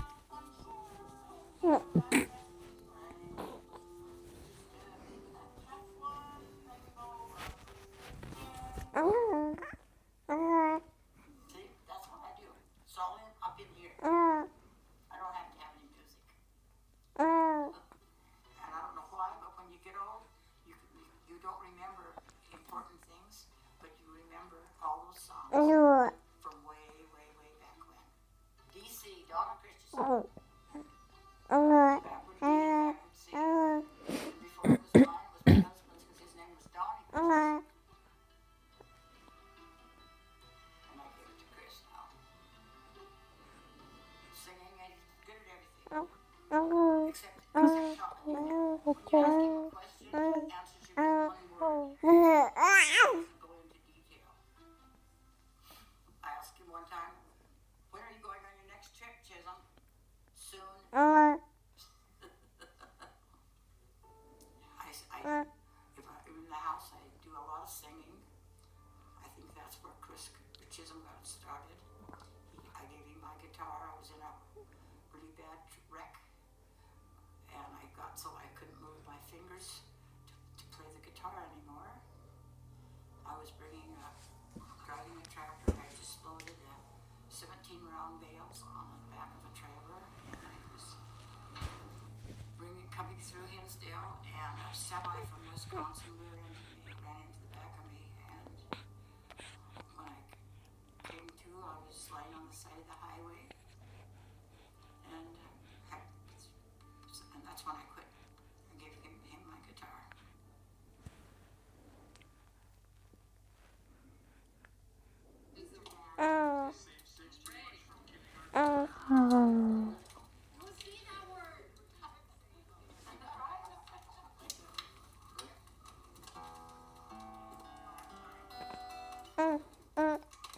This song is called Bloodline, and it kind of like takes the bloodlines that we use in like cattle and horses and reimagines that as like what we came from, I guess, like generationally. Like, I don't know, a lot of us here have been here for 4 or 5 generations and wouldn't be without any one of those prior ones. So this is kind of cool for that, I guess.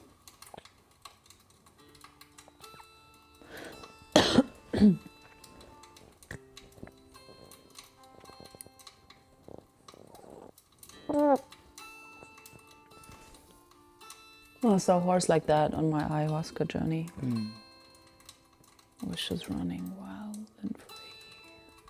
On free land. I remember that.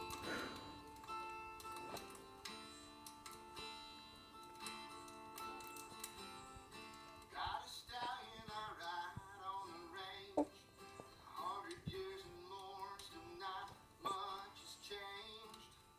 My grandfather and his father before me still tie our spurs on before we walk through that door. Fighting mud and drought and disease, high-headed steers, woven fist and fleece. Hard life, God, it's all mine. Why the hell do we do it? I guess it's in the bloodline. Sometimes Mother Nature's at war. I've had both bankers and wolves at my door. Ask me what it is to keep fighting for, and that's fine. I guess it's in the bloodline.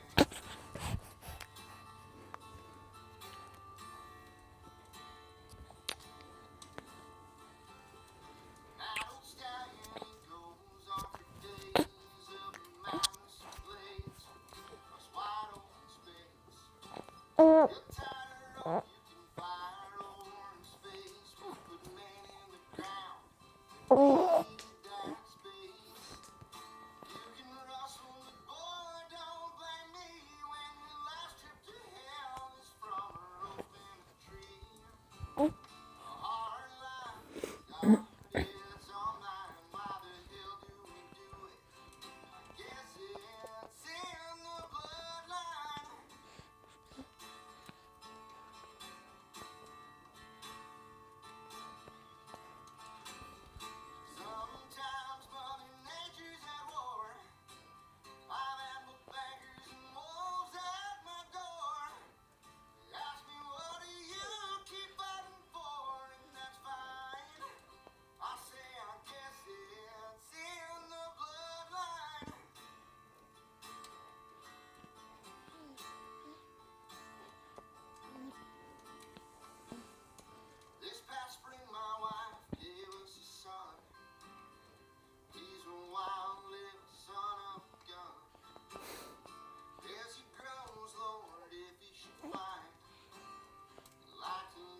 in the blood.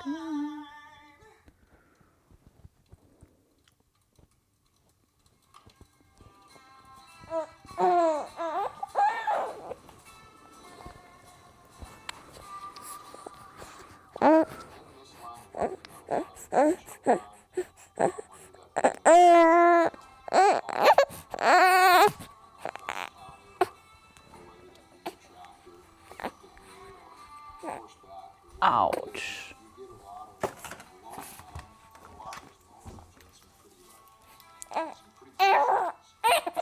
You fascisten.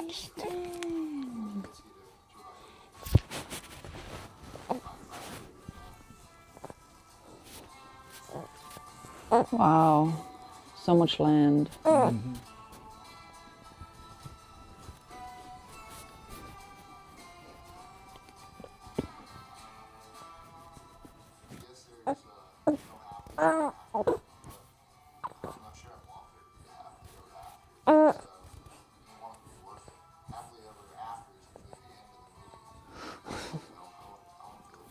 Challenges to keep coming, and I want to find ways to do better and do better for this generation and the next one, and also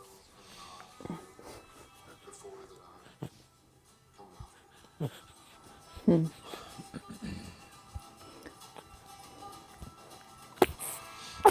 Thank you for showing me that. I don't know if you want to watch this one, 500 miles. Are you sitting on the ball? Yeah. Could you bounce him a little bit? See if it works. If not, just give him back.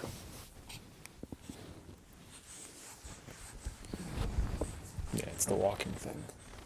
Or just the bouncing. Yeah. So it's already 10:30. We can stop right now and call it a day with the stream. Or we can watch this other one. It's 37 minutes. And then we call it a day for sure. This is the one that we had first started and you're like, oh, that's interesting. How about we give it the first 5 to 10 minutes and see if it resonates? Yeah. If not, we just stop it.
Boy.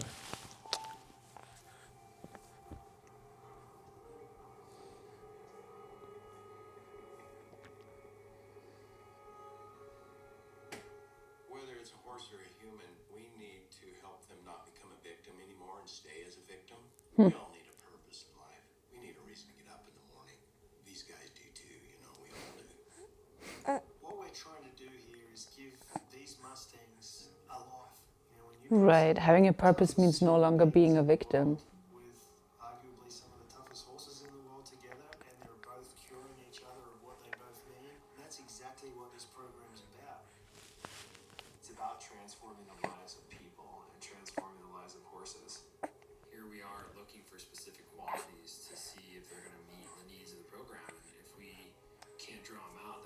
successful.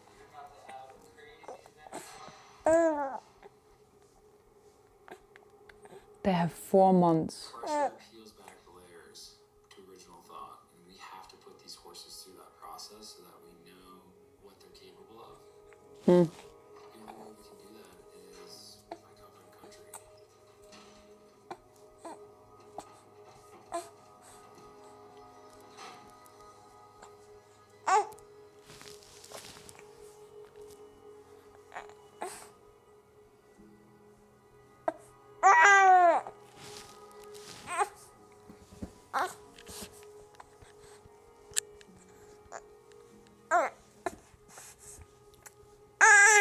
I think he wants to go in the sack or something. Okay, let me put him back. Let me put him back in here. Milk boy. Come on.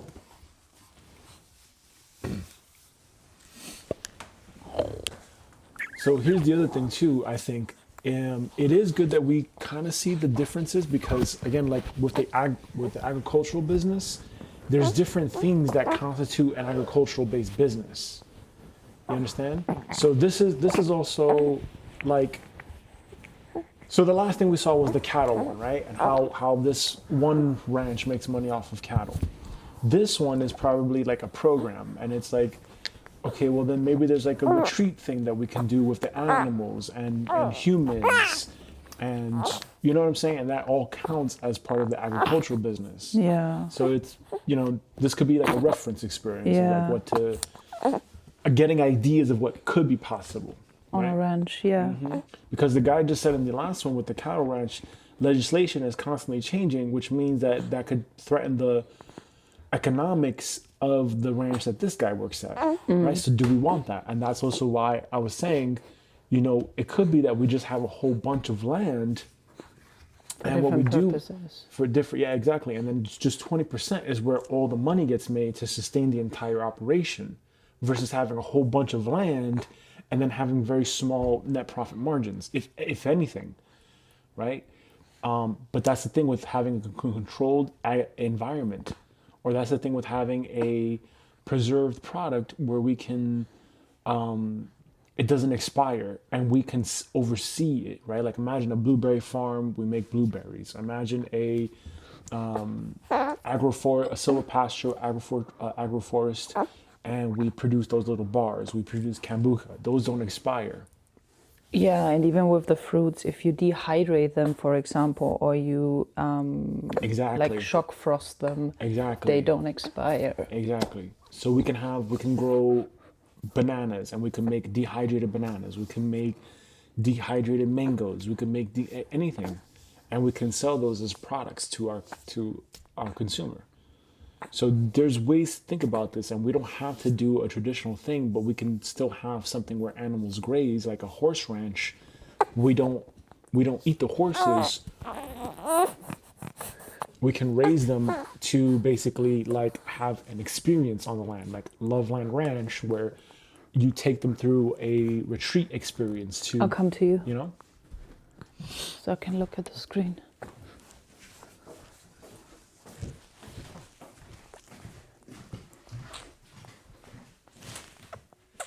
What's easier for you, the chair or this chair? No, I'm not gonna sit on a chair. Oh, He you needs just- to. you just gonna stand He needs me to stand. Yeah. That's why I come over.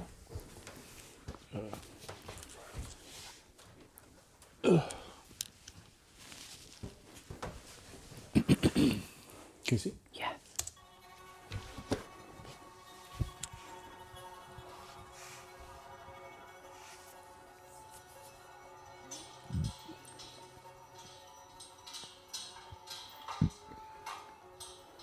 What we want to do is we're going to cut out each one of our horses. We each took 2. And each one of us will be partnered with you guys for the next 5 days. Let's get them trying.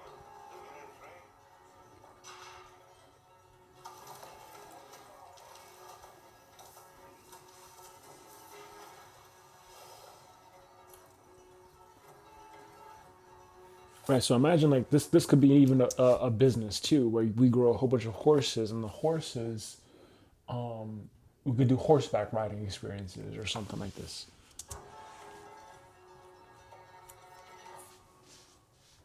These horses, it's a big transformation for them. A lot of these horses may have only been captured 2-3 months ago, so it's a big transition from total wild horse to now being in captivity. It's probably a little stressful for them, but that's our job as a trainer to make it as pleasant and as understanding, so, we can get a pretty good relationship started.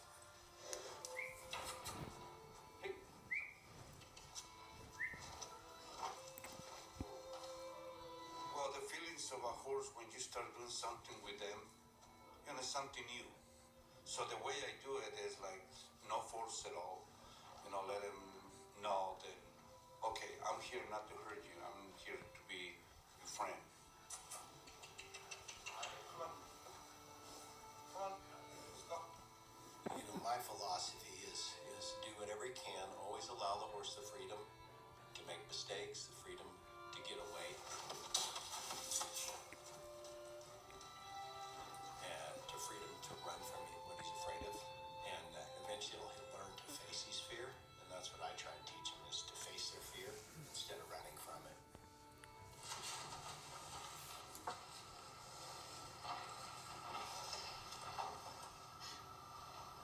You're good.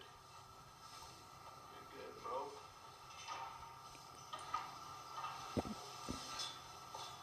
Just hang out here with us. I like to do as much as I can without forcing them to do anything. It needs to be their free choice. But we're making this the comfortable place to be for him and not the pressure place. So we're trying to take pressure off of him when he's with us, put pressure on him when he's going somewhere else, wanting to be somewhere else. And eventually out in the whole world, there's going to be more pressure than being with us. And that's where he's going to get the peace. I started looking at a lot of my friends and their lives when I got out of service. I began to realize that there was a dramatic need.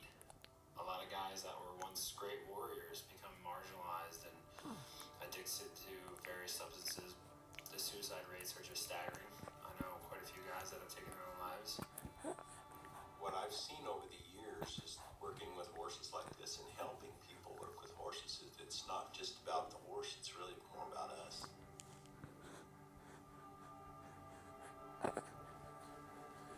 Yeah, horse therapy is very well known. Horse therapy. Yeah, I never knew that. See? you never heard about that. See, that could There are horse ranges. That's why when I looked online here and there for land in the United States or even all over the world, there are a lot of free horse ranges that are no more occupied. Even down the farm, down the hill, they have a lot of horses. And it may actually be that they have a therapy, like that they have all these horses for therapy purposes. So we can get free horse ranches for horse No, therapy? that's not what I'm saying. I just said that I saw a lot of empty horse ranges that served as horse ranges, but they're no longer occupied. Okay. But the thing with horses is that just like with dogs, there are horse ranges that are specifically designed for therapy purposes where people go, like people who suffered from burnout or addictions, and they go to spend time like rehabilitation almost at those horse ranges, and they just spend time with the horses, and it apparently has a very healing effect on those people. You see, that could be The purpose of horses. That could be a big thing. That could be, see, so we can have animals that are that are grazing. We can have a horse ranch, but the purpose of the horse ranch is not to kill the horses, it's to actually have horse therapy. Yeah. See? That's great. That's interesting because we just saw 2 horses the last 2-3 days, the times you started to talk about this. Yeah, exactly.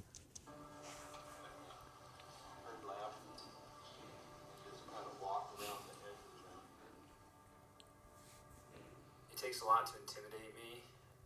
That's probably the most vulnerable I've made myself in a really long time. Really left a mark on me. Imagine dark retreats and a horse range, like all tools to help people decompress. Exactly. To de-stress and exactly. And a lot of people are very stressed. They're like, all these things. So you can be a humanitarian-based ranch, right? It's humanitarian-based. Like my life path. Right? Combining humanitarianism with And the freedom. Yeah, exactly. See, there you go. Combine all those, and then you have whatever that product is, whatever that operation is. A horse, and this is the very beginning part of a relationship that is going to be for the next 20 years.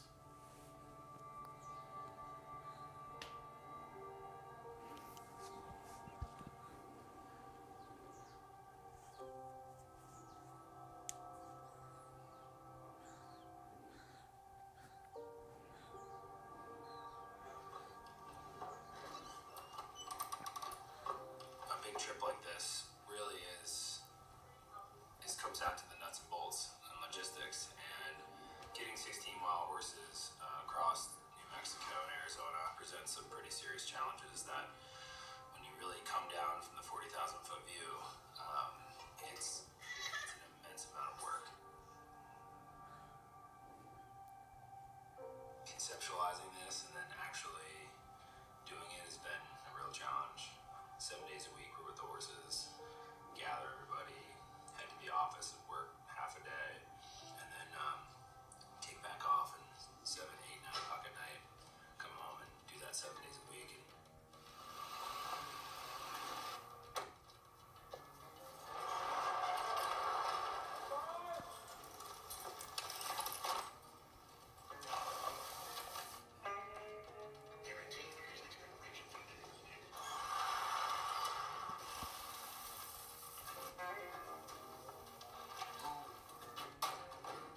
I learned how to ride a horse when I was 6. You know how to ride horses.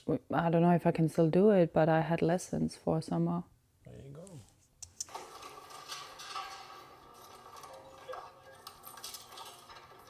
We got to find our thing. Wow.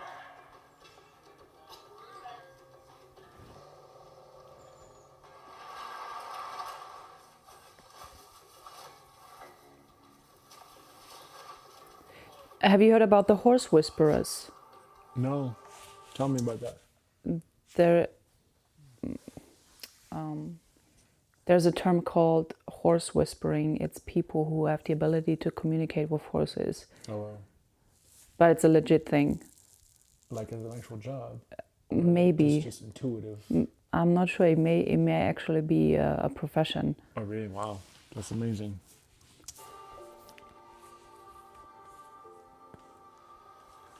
Some of the horses pick things up really quick. I think it's a lot like people. It's looking at a new approach. It's not one size fits all with horses. We need to prepare these animals for, what's ahead, and it's our responsibility to do that. Give them every opportunity to be good and stay good. And when they get off, let them run into a boundary and then encourage them when they're right on. And then they'll hunt what's right on.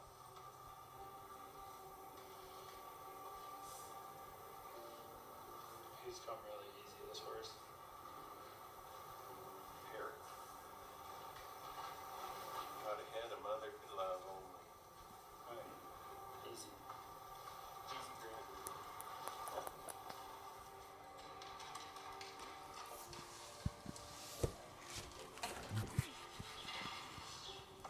Good work.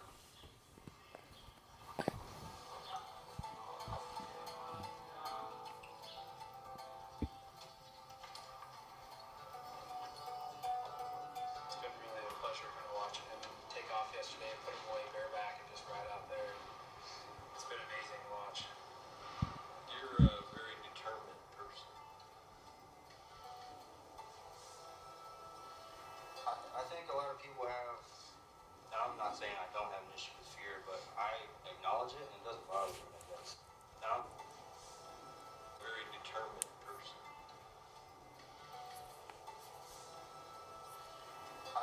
think a lot of people have, and I'm not saying I don't have an issue with fear, but I acknowledge it and it doesn't bother me, I guess.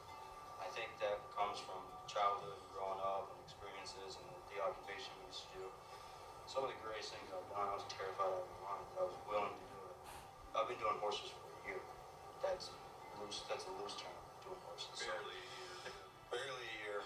And, you know, I might be feeling it on the inside. I think I internalize things very well.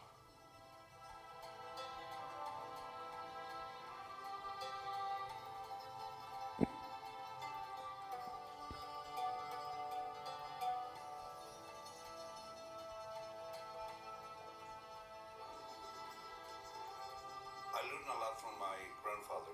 He used to say, trátalo bien, trátalo bien, trátalo bien. That means be good to him, be good to him, be good to him.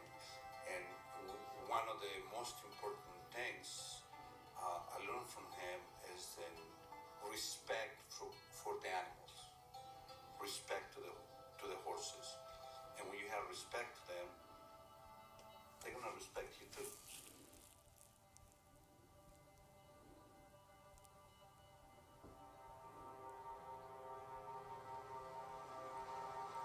But when you get their confidence, trust, and connect with them, they connect with you, you can do basically everything you want.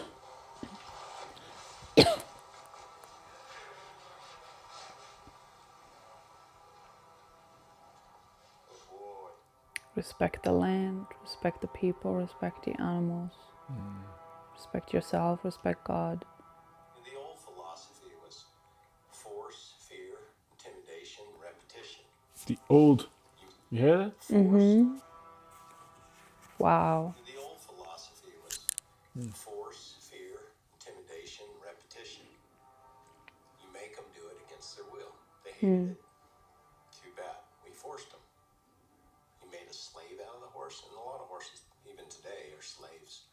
And you can tell when you go to catch them, their heart isn't with you. They'll turn their head away and just kind of put up with you, but they're really not with you inside. Just because you do good things for people or just because you served your country doesn't mean that life is going to be good to you. A lot of guys think, hey, just because I joined the military now, all of a sudden everybody owes me something, and they didn't even realize that they owe themselves.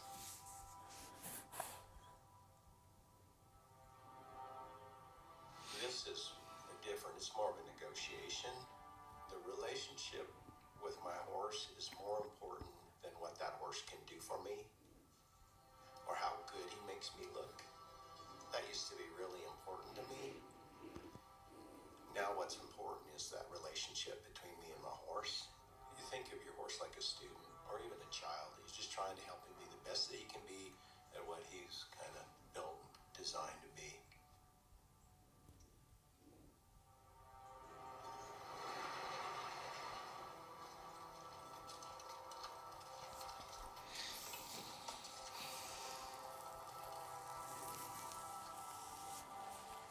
I began to lose an identity. I began to lose a sense of who I was.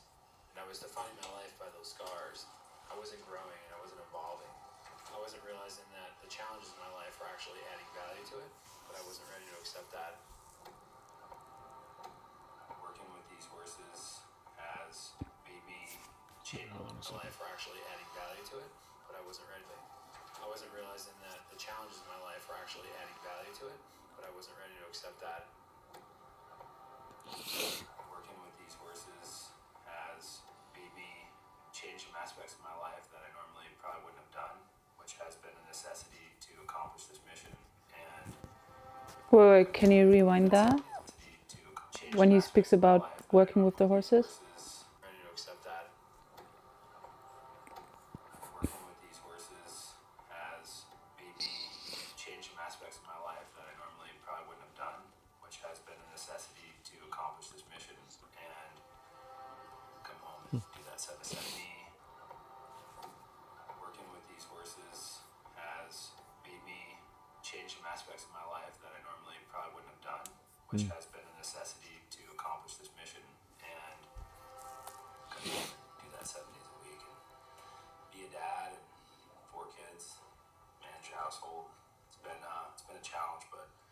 would say it's been one of the most rewarding experiences in my life as well. Because through this process, I've learned a lot about myself, things that I don't think I would have ever learned had I not been through this experience.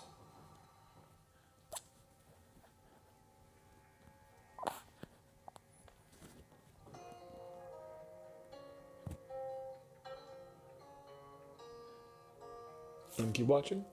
Yeah, you? The most important thing about this project is about building a team of people that have roles and responsibilities and are results-driven individuals. It's not one singular idea, but it's a community of ideas that get together to accomplish one thing. It's really quite an undertaking to plan this kind of trip. A major concern at the beginning was snow levels. So we had to find trails that didn't have old snow and drifts that we couldn't navigate through. So we had to find logistically places that we could start and finish without going over mountaintops. We started as far north as possible, which would happen to be Quemado, New Mexico. We're going to have between 9,000 and 10,000 pounds of hay cubes. We're going to have places where we're going to have to be supplied with water. Just containing these animals where there's no trees. And obstacles are going to come, and that's just a part of life. And if this wasn't a struggle and this wasn't a challenge, it wouldn't have any value. So no, I don't have any doubts. I just, whether we're there for 4 weeks or 5 weeks or whatever, we're going to make it happen.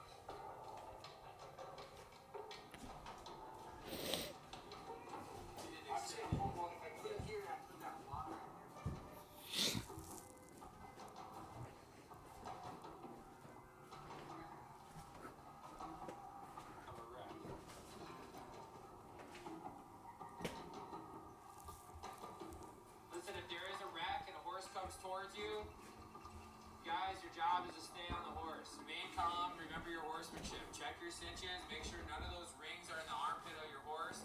First thing we're going to do is saddle up. We're going to head down this road, we're going to water our horses, and we're going to come back up in about 0.8 miles, hitting the CDT trail. I've never packed this many unbroke stock. Usually you put a young one in with experienced ones. That's what I learned. Then you put another young one and another one. So I've never worked with this many young stock. The hardest thing about this young stock is getting them in strength, who's going to get along, what order to put them in. You don't know until you absolutely do it. And it all went pretty good. But putting a lot of miles on quickly, we did 60 miles in 2 days once. So that's what's been helpful, is the early, hard days to get them lined up. We have experience at all in the route. Some of the days I was Russ with the route, I remember I would talk to him and I would be like, man, it would be a 25-mile day in the mountains, big mountains. I would look at Russ and like, man, this is a huge day. And we'd get it done. We had a lot of late nights. Like, we rode at night quite a bit. The pressures here are primarily taking care of those horses. Those horses come before everyone. They get fed before the people. They water before the people. They get bedded down before people. They are the number one priority here. So that horse has a bad cut on the inside of his nose. This morning it's really stinking bad. It is infected. He should be all healed up by the end of the trip. Anyway, it's just a little stinky mess you gotta deal with. And it's horses, you're just constantly cleaning them, feeding them, and doctoring them.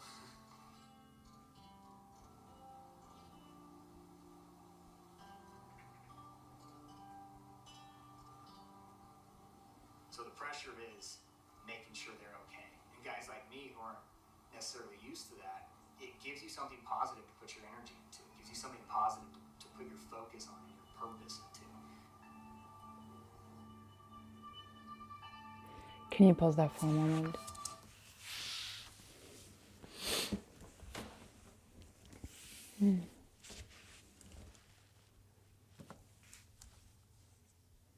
He just said something that I think probably all people have in common, and that's when you go through tough periods in life, a way to get out of it is to put your energy towards something positive. I've seen this with my parents and with Soraya, and it's like they both completely transformed in a very positive way, simply because they put their focus on helping Soraya to grow up and taking care of her And Regina said that. She said it just has transformed her life so much because she could put her focus on something else. And the guy mentioned the same thing with the horses.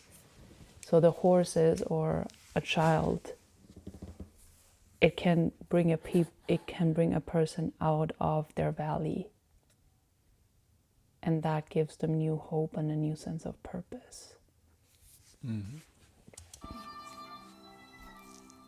I started the program, I was, kind of a switch, not a dial, and working with these horses, working with these guys out in these challenging situations taught me to have a dial. It taught me to temper myself. You don't have a choice. You won't get to the next trailhead if you're not tempering yourself. That horse will not take you there. He'll take you wherever you want to go. He's only take you so far as you can treat him. It's something that even in special operations for 7 years, I didn't learn anything like that. We're all the same type of predator animal. That's a prey animal. That's a herd prey animal. And if you act like that predator around them, like you're always ready to go, you're always on the edge, that's how they're going to react to you. And you have to learn how to bring it all back. You have to refocus all of your energy from something mission critical, like an objective to get to and a target to hit, to making sure that guy is okay at the end of the day. He's not sored up, he's not cut, he's taken care of. It's pretty incredible to be able to see the entire world differently just from working with these guys.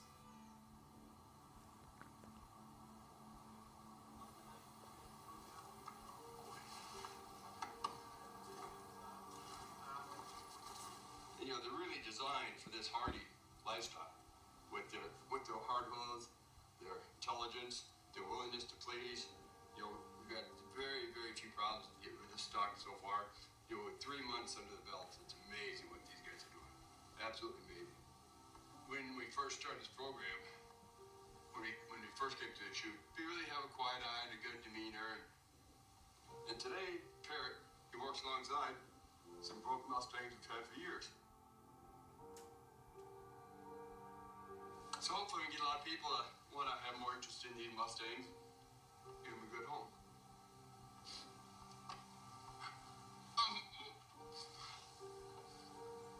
Sorry.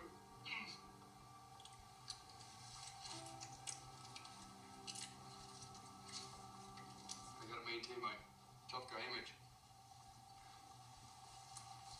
Okay. Oh, I know.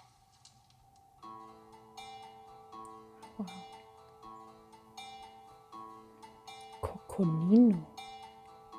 That sounds cute.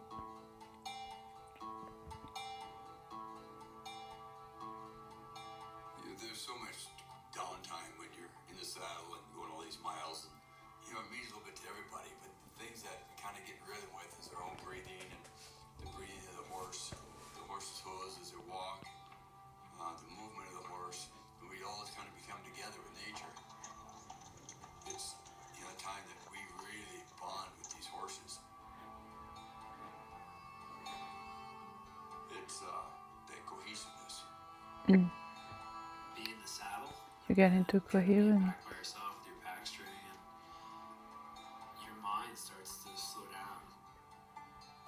That comes with your string on horse you're riding. You become so attuned to it, your hearing becomes so aware of it.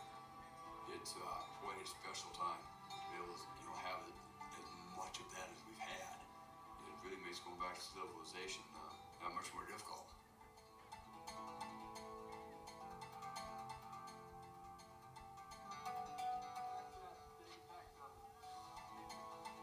Ultimately, this process was to see these horses go through this intense training cycle so we could test them under every condition imaginable. We had to create a template about where we needed to be, and small goals began to equal bigger goals, and that's how we got through this process. We've gone through every extreme. I mean, when we started this thing, it was like freezing cold mornings. I mean, 15, 20 degrees out, and then 70-degree days and high winds and big climbs, big country, remote country. I mean, we have transitioned through so many different types of weather. I think we've pretty much experienced it all.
just starting to pull his map out, and as he was pulling his map out, a mountain biker came down the hill, and it looked to me like he just about ran into him pretty dramatically, and the horse turned 180, and once I got my horse under control, I turned around and saw Russ, and he was laying face down in the cactus.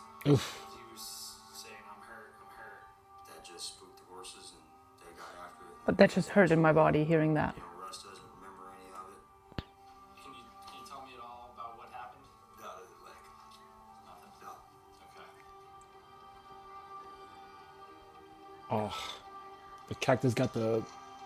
Oh, things it went in the horse or in the Yeah, guy? in all of them. Oh, God.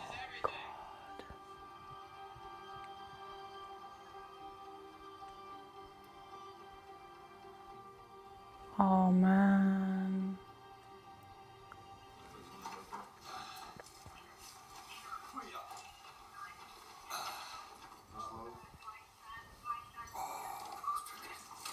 Oh, God. Seeing that is painful. Yeah. He's in route now. They said it's about probably like 1 hour to get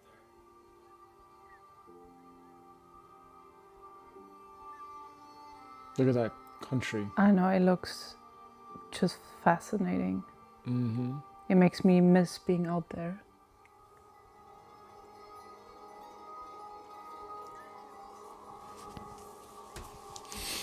I miss really connecting with Earth, like on a deep level. Mm. You know, like for days, being away from technology and just being out there. Yeah. I gotta change my jeans. Got still have cactus in my jeans. Yeah. So losing a little weight looked pretty good. When I went in the hospital, I saw him. You just wanted to get back on the trail, and there was like, I didn't even have the heart to even tell him to take a day off because I knew it had to be a personal decision. He has 2 broken orbitals, a broken nose, and a concussion. He's in his 50s. That's just a level of commitment that he has to seeing this thing to the end. For me to get back on the trail after that injury, all I thought was, I need to make sure that the doc's okay with this, because then my wife will accept that answer, because there's no doubt I was going to finish.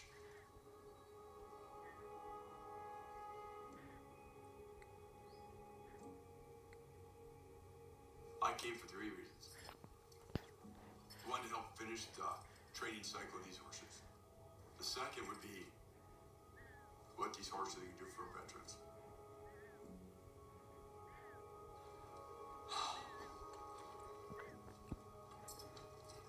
Thirdly, what I want to do is do this for me. Being in the backcountry, no matter whether you're on mules, horses, somebody else's horses, it gets the marrow of the bones. And it's just my passion. It's my passion being in the backcountry. Last year it was taken from me. Having cancer surgery, I could ride.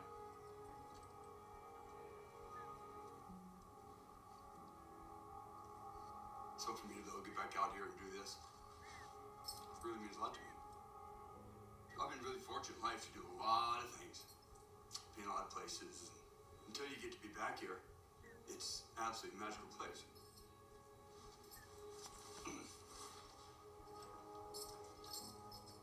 It doesn't really matter what state you're in, who you're with. It's just something that I personally would like to continue doing for as long as I can.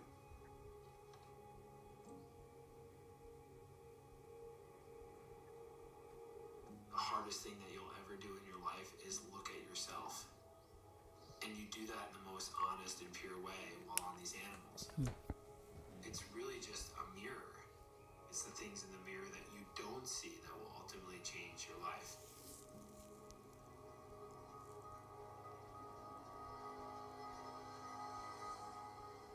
We're taking a bold step in doing this. We're taking a bold step in the way we help veterans.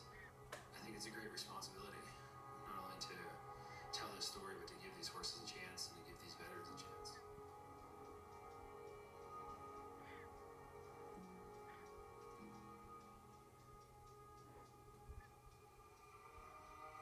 That's Montana. Wow, I can feel the energy of these mountains.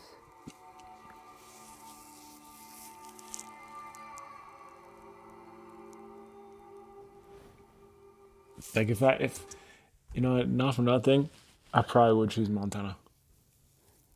Like if we can get situated and everything like this, Montana or Wyoming, like, would be it. Or probably South Dakota. Like those three, especially Montana. There's something about Montana. I would totally go for. Montana. Mountains. If you want to be all up in the mountains, Montana.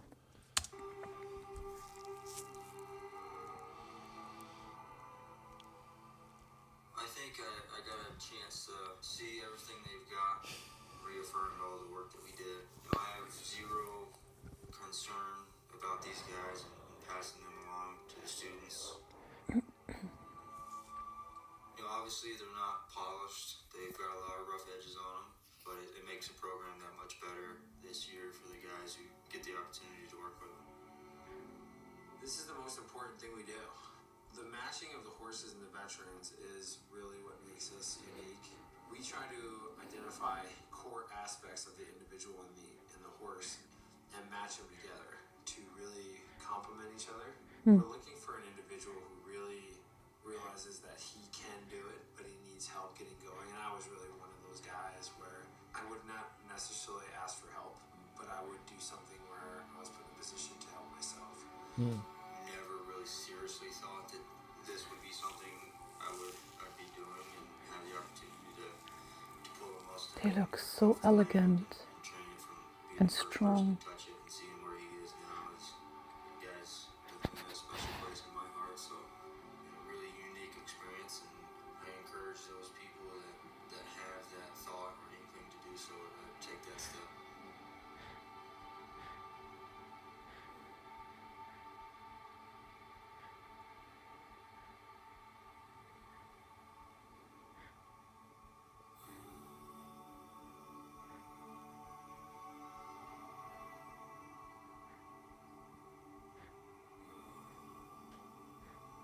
Sean Dunham, Bernie, Texas. Served United States Marine Corps, United States Army, 3rd Armored Cav. Did 2 tours in Iraq.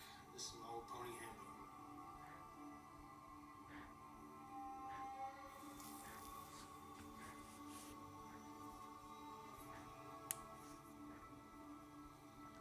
My name is Chase Spiegel. My horse is Upho. I served in the Army as a combat medic for 6 years. I went to Afghanistan in 2010, 2011.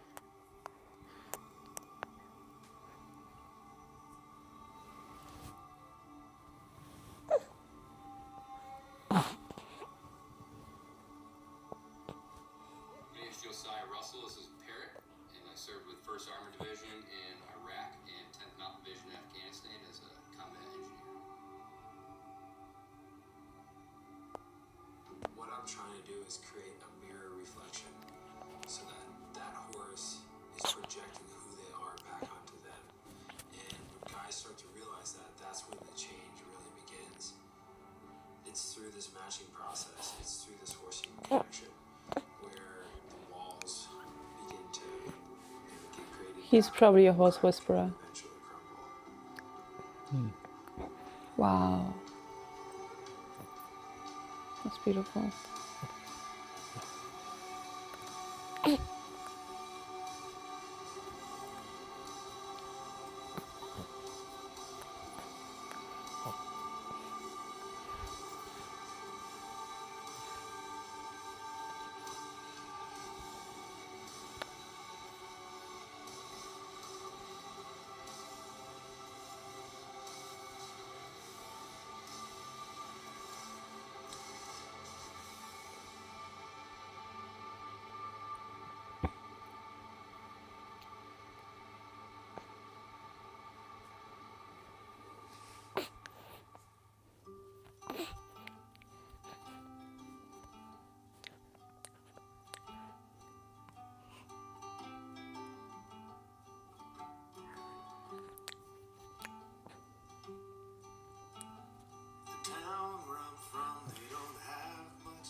interesting.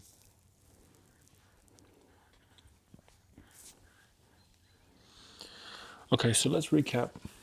Let's recap what we did today and why. Know thyself. Interesting. Mm-hmm.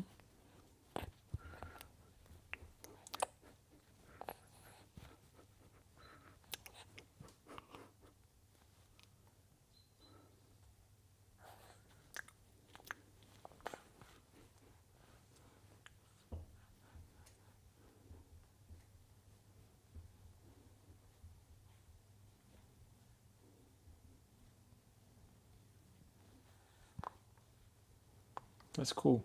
So here's what we have here. We have a nonprofit organization, and this Heroes to Horses program, Heroes and Horses program, they take veterans, United States veterans, and then they give them this program to basically, I guess, reintegrate back into civilization, into society. So that's a form of therapy. And I think for what we're doing here with Life Purpose, like look, we just saw it right here. At the very beginning, he said, you got to give the horses a purpose. You have to give the veterans a purpose. There's that sense of purpose. Like, why am I waking up in the morning? What am I here to do? And that's the thing. When someone, so I was in the military, and I had that experience of as soon as you go in, they cut your hair, you gotta shave, you gotta follow a certain set of rules, you have to put on your uniform, and your uniform has to be a certain way, you gotta roll it up a certain way, you have to meet certain guidelines and criteria, and it's very by the book. Everything is by the book. And I remember the petty officer in basic training had his book out, and he was saying all the instructions, and then you have to execute all the instructions one step at a time. And there were some kids that did not do that, some other sailors that did not do that, or like recruits that didn't do that. And what wound up happening is, like, they would like scream at you, right? If it was like 30 years, 40 years prior, they'd hit you, they'd beat you, right? And so, like, if you didn't know how to follow the rules, you would get reprimanded for that in some way, right? Or even still, they had like their form of punishment after a while, I think, was like PT. So like us having to do like lots of PT. So let's say if someone messed up, and then the whole division messed up, and if the whole division messed up, you're gonna be doing PT for quite some time. And so when you are doing the military, when you're in there, they're giving you a job, right? So someone was like scuttlebutt PO, someone was bathroom PO, someone was AROC, someone was RPOC, and there's all these different roles. And so these jobs that they give you, I guess, were like responsibility. Like certain people were certain things. Like for me, I was the RPOC of my division. So I was a recruit chief petty officer, which is basically like the highest position someone could be as a recruit at that time. And what I remember about this was that the positions, you had like the anchors, right? So I was the RPOC, I got an anchor. So I had an anchor on my thing, on my collar. But I think a lot of people that when they're younger, especially like if you go enlisted, if you're an enlisted soldier or an enlisted sailor or whatever, enlisted recruit, especially if you're younger, you don't have much of a sense of purpose. You don't have much of a sense of that purpose, and you don't have much of a sense of like keeping up with certain images. But in the military, it's there is, you have to dress a certain way, right? So you're all in uniform, right? So you're in your NSUs, you're in your, whatever the outfit is that you have to wear. And there's like 2 or 3 different types of outfits that you have to wear. So there's like the battle, outfits, and there's stuff when you graduate. And I think there's three. There's like 3 or 4 different types of outfits. And you all have to wear them at the same time as a unit, as a division, etc. And that teaches, I think, someone after a while purpose, like having pride in their job, having pride in like shaving and in basically being sat, right? Because then you get promoted. You get promoted, you get more cash, more income. You get more status, you get more recognition, you get more respect. When you start off as an E1, which is basically like the lowest rank of any military branch, you're basically like looked on as like nothing, right? And then as you go up in rank to E2, E3, E4, 5, 7, whatever, same thing with O1 officer. I think that gives people a sense of like pride. But what happens when you get out, right? And I think this is the thing about the veteran program stuff, is that people lose that identity. And when that identity is taken away from them and they're no longer competent, right? Like, it's Who am I? Like, who am I? Exactly. You now lose sight of who you are. So I can understand that. And I can understand that, like, the thing that you were banking on is now gone. And now that identity is gone. And now you're no longer getting that respect, basically. You're no longer getting that recognition and that acknowledgement. And I remember too, when I would come from Connecticut, where I was stationed, and I was doing my other training, when I came from Connecticut to New York, you know, I'd have random people on the thing. Hold on a second. I'd have random people, you know, saluting me. And that's like strange for me, right? But then after a while, like, if you don't have the uniform on, no one knows who you are, so they don't care, right? And that may be something that some people are going through psychologically. Like, they were somebody in the military, they got the respect of civilians, and then they get out of the military, that's taken away from them. That makes them lose the purpose. The horses program just made me see, like, yeah, if someone is leaving the military, or whatever phase of life, now that it's no longer their identity. That can confuse the mind, that can confuse someone's psyche, right? And they create, when someone totally attaches to what they do in the world. Exactly, right? That's why we're not what we do, we're who we are, right? We're the spirit, we're just having these experiences. And I think, like horses, it brings people back to the state of being. Yes. Where they can remember that there is so much more. Exactly. And I think what I took away from today was we saw 2 different types of programs. We saw one that's a nonprofit. This is a nonprofit, and it's a program for veterans basically that need rehabilitation back into civilian life. And I understand, because that could be very difficult, because I had PTSI when I came out of the military, and I'd break out in sweats in the night, and I have like these like weird ass night terrors and everything like this. And I dealt with that for a while, like feeling lost and like. How long were you in the military? Oh, not long enough. But I was around the 180-day mark. I had a medical condition separation. So half a year. Yeah, basically around there. And so for me, I don't consider myself necessarily a veteran, but by U.S. interpretation and U.S. law, I would be considered a veteran. But I don't consider myself that unless I deployed.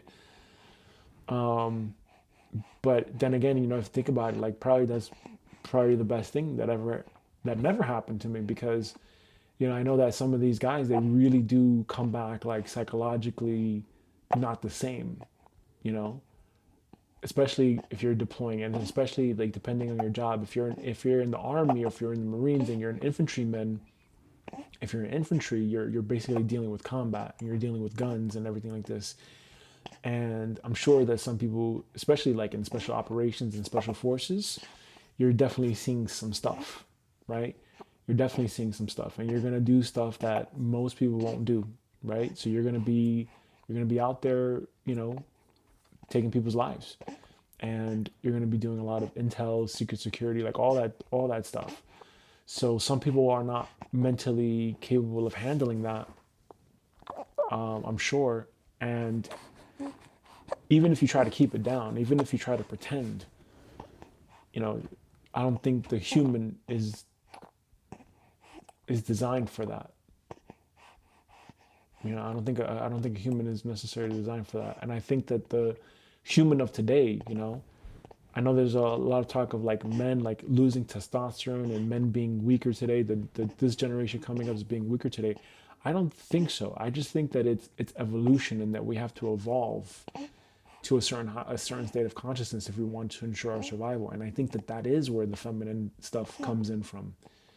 So, you know, maybe 200, 300, 400 years ago, it was normal to just kill people. Like you were saying here in Austria, what were your parents telling you about to pacify a baby? They put alcohol, liquor in the sucker and give it to the baby. But today you definitely would lose your child, because that would be considered what? Child endangerment. You're you know. So the standards have changed. Yeah, good. You know, sometimes, you know, for the better. And so, you know, even with the other video too, with the guy with being the rancher, and he's saying like the potential threat of people losing their livelihood in the cattle industry, that probably could be part of evolution as well, where we are ascending to a higher level of consciousness. We don't need the density of meat, and we don't need to consume cows, steak to live, right? To sustain our physical body. Yeah. But that's a process. And again, I remember watching this David Wilcock thing where he said the human DNA has changed like 7% in the last 1,000 years. So that tells me we are evolving. Is it bad? No. I remember also too, like a couple of days ago, watching this teacher that was crying because he said that the students today, they can't read or write at the level that they should be. But I think to myself, well, is that really a bad thing? Well, we have our other superpowers come on. Exactly. You know. Right? And so, yeah, maybe there was that era where people had to be able to read and write and etc. But in today's world, you know, if AI advances the way that it does, you're probably not going to need that. It's probably going to be a very useless thing. It's the same thing like with math. Like, you wouldn't do math by hand anymore. Exactly. You would not. You would use a calculator. And even then, you're not going to use a calculator anymore. You're going to use ChatGPT. So math in that regard then becomes kind of like obsolete.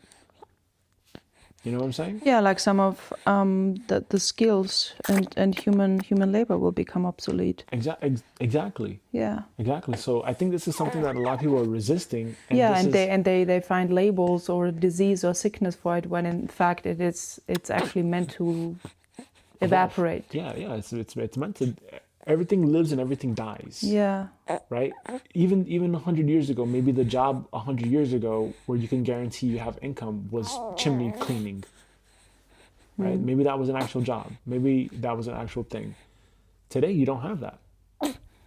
Right? Today there's other things. Even cowboy may be a dying profession or something, or a dying job. It's not the same. So if we can understand that, and we can understand the way we're going in the direction we're going in, I do think it is, you know, more feminine based. And I do think that as we evolve in consciousness, we're probably going to see those changes with us getting connected to, you know, it being intergalactic, right? Having other life forms from other planets coming here to Earth, and we going to other planets and stuff. That could be a potential. I don't know, I highly doubt it in our lifetime, but probably very possible within, you know, 1,000 years or something, or a millennia. Who knows? But I think sooner. Probably sooner, probably not. Who knows? So then that means for us, like, okay, well, where do we go from here, right? So to recap today, we saw 2 different programs, 2 different things, 2 potential different business ideas, right? 2 different ways of doing business, but still using land, still using animals, still using resources, still using a way of being compassionate with animals, and also connecting the purpose of animals and humans. Exactly. Humans, animals, land coming together. Right. Right? So these are different takes on the same thing. And so we know that for Loveland, we know land, okay, but then what else? It's what happens on the land. It's what happens on the land. How are we going to love the land so the land can love us? Yeah, and that's also part of the Hopi prophecy. There's, I mean, don't quote me on it, but I've read that there is a part of the Hopi prophecy that states, just like when the buffalo calves are coming back, and when there is this blue light on the horizon, that's when the Hopi prophecies will become true. And last year there was this whole spectacle of this blue light on the horizon. Yes. And then also it was mentioned that the buffalo calves were spotted after hundreds of years. And another sign was when the people, or maybe specifically when the women are back on the land dancing and singing, that's when you know that the new earth has arrived, or something along those lines. So it is about humans and the land too. Yep. Yeah. And since I think 2012, that's when we've been doing all that transition work, I think. At least from what I understand with Albert Einstein, the precession of the equinoxes, when we go from one phase from the age of, Pisces to now Aquarius. Yeah. Right? So, yeah, we're probably going into that. We're going into these different eras and timelines. So hopefully that was something that you can think about. We can...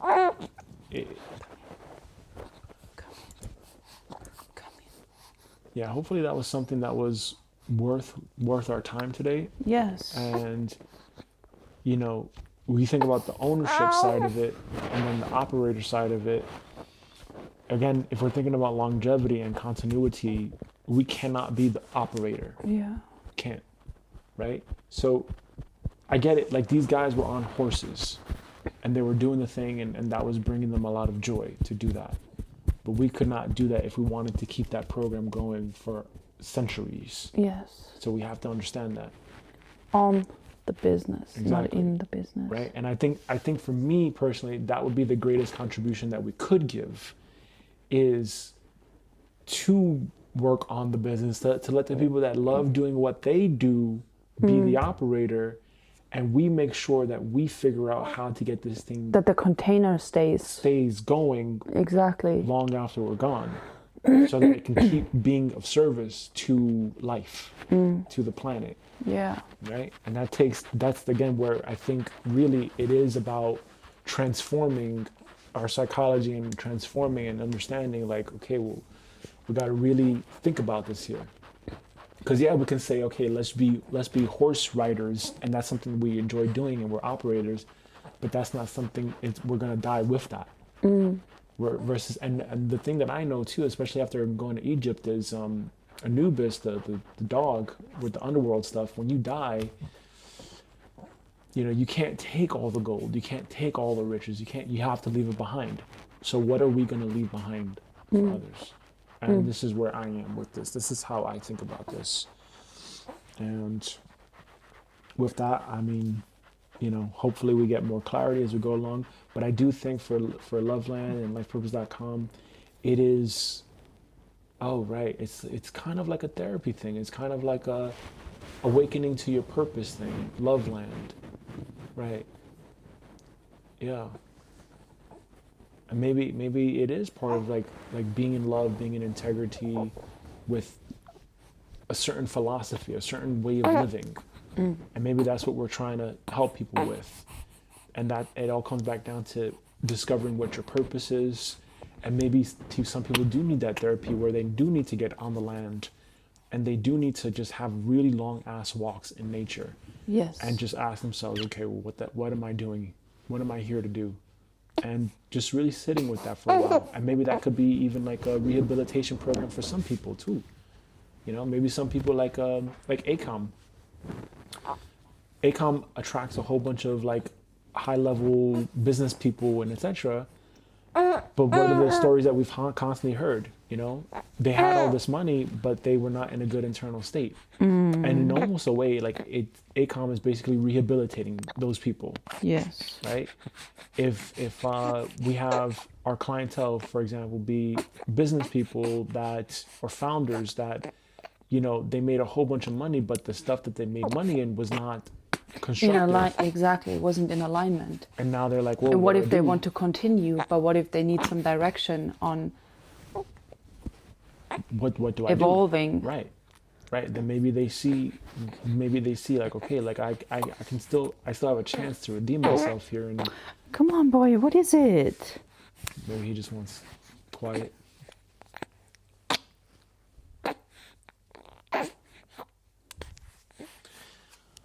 Well, all right, I think that'll do it for today. Any other takeaways or anything you want to add to that as well? Okay, cool. Because again, we have this live stream recorded, and we can always just put it back out there, play it back, so we can see where our thinking was. But I do think that would be something moving forward that we would want to consider and explore, and that would be our path.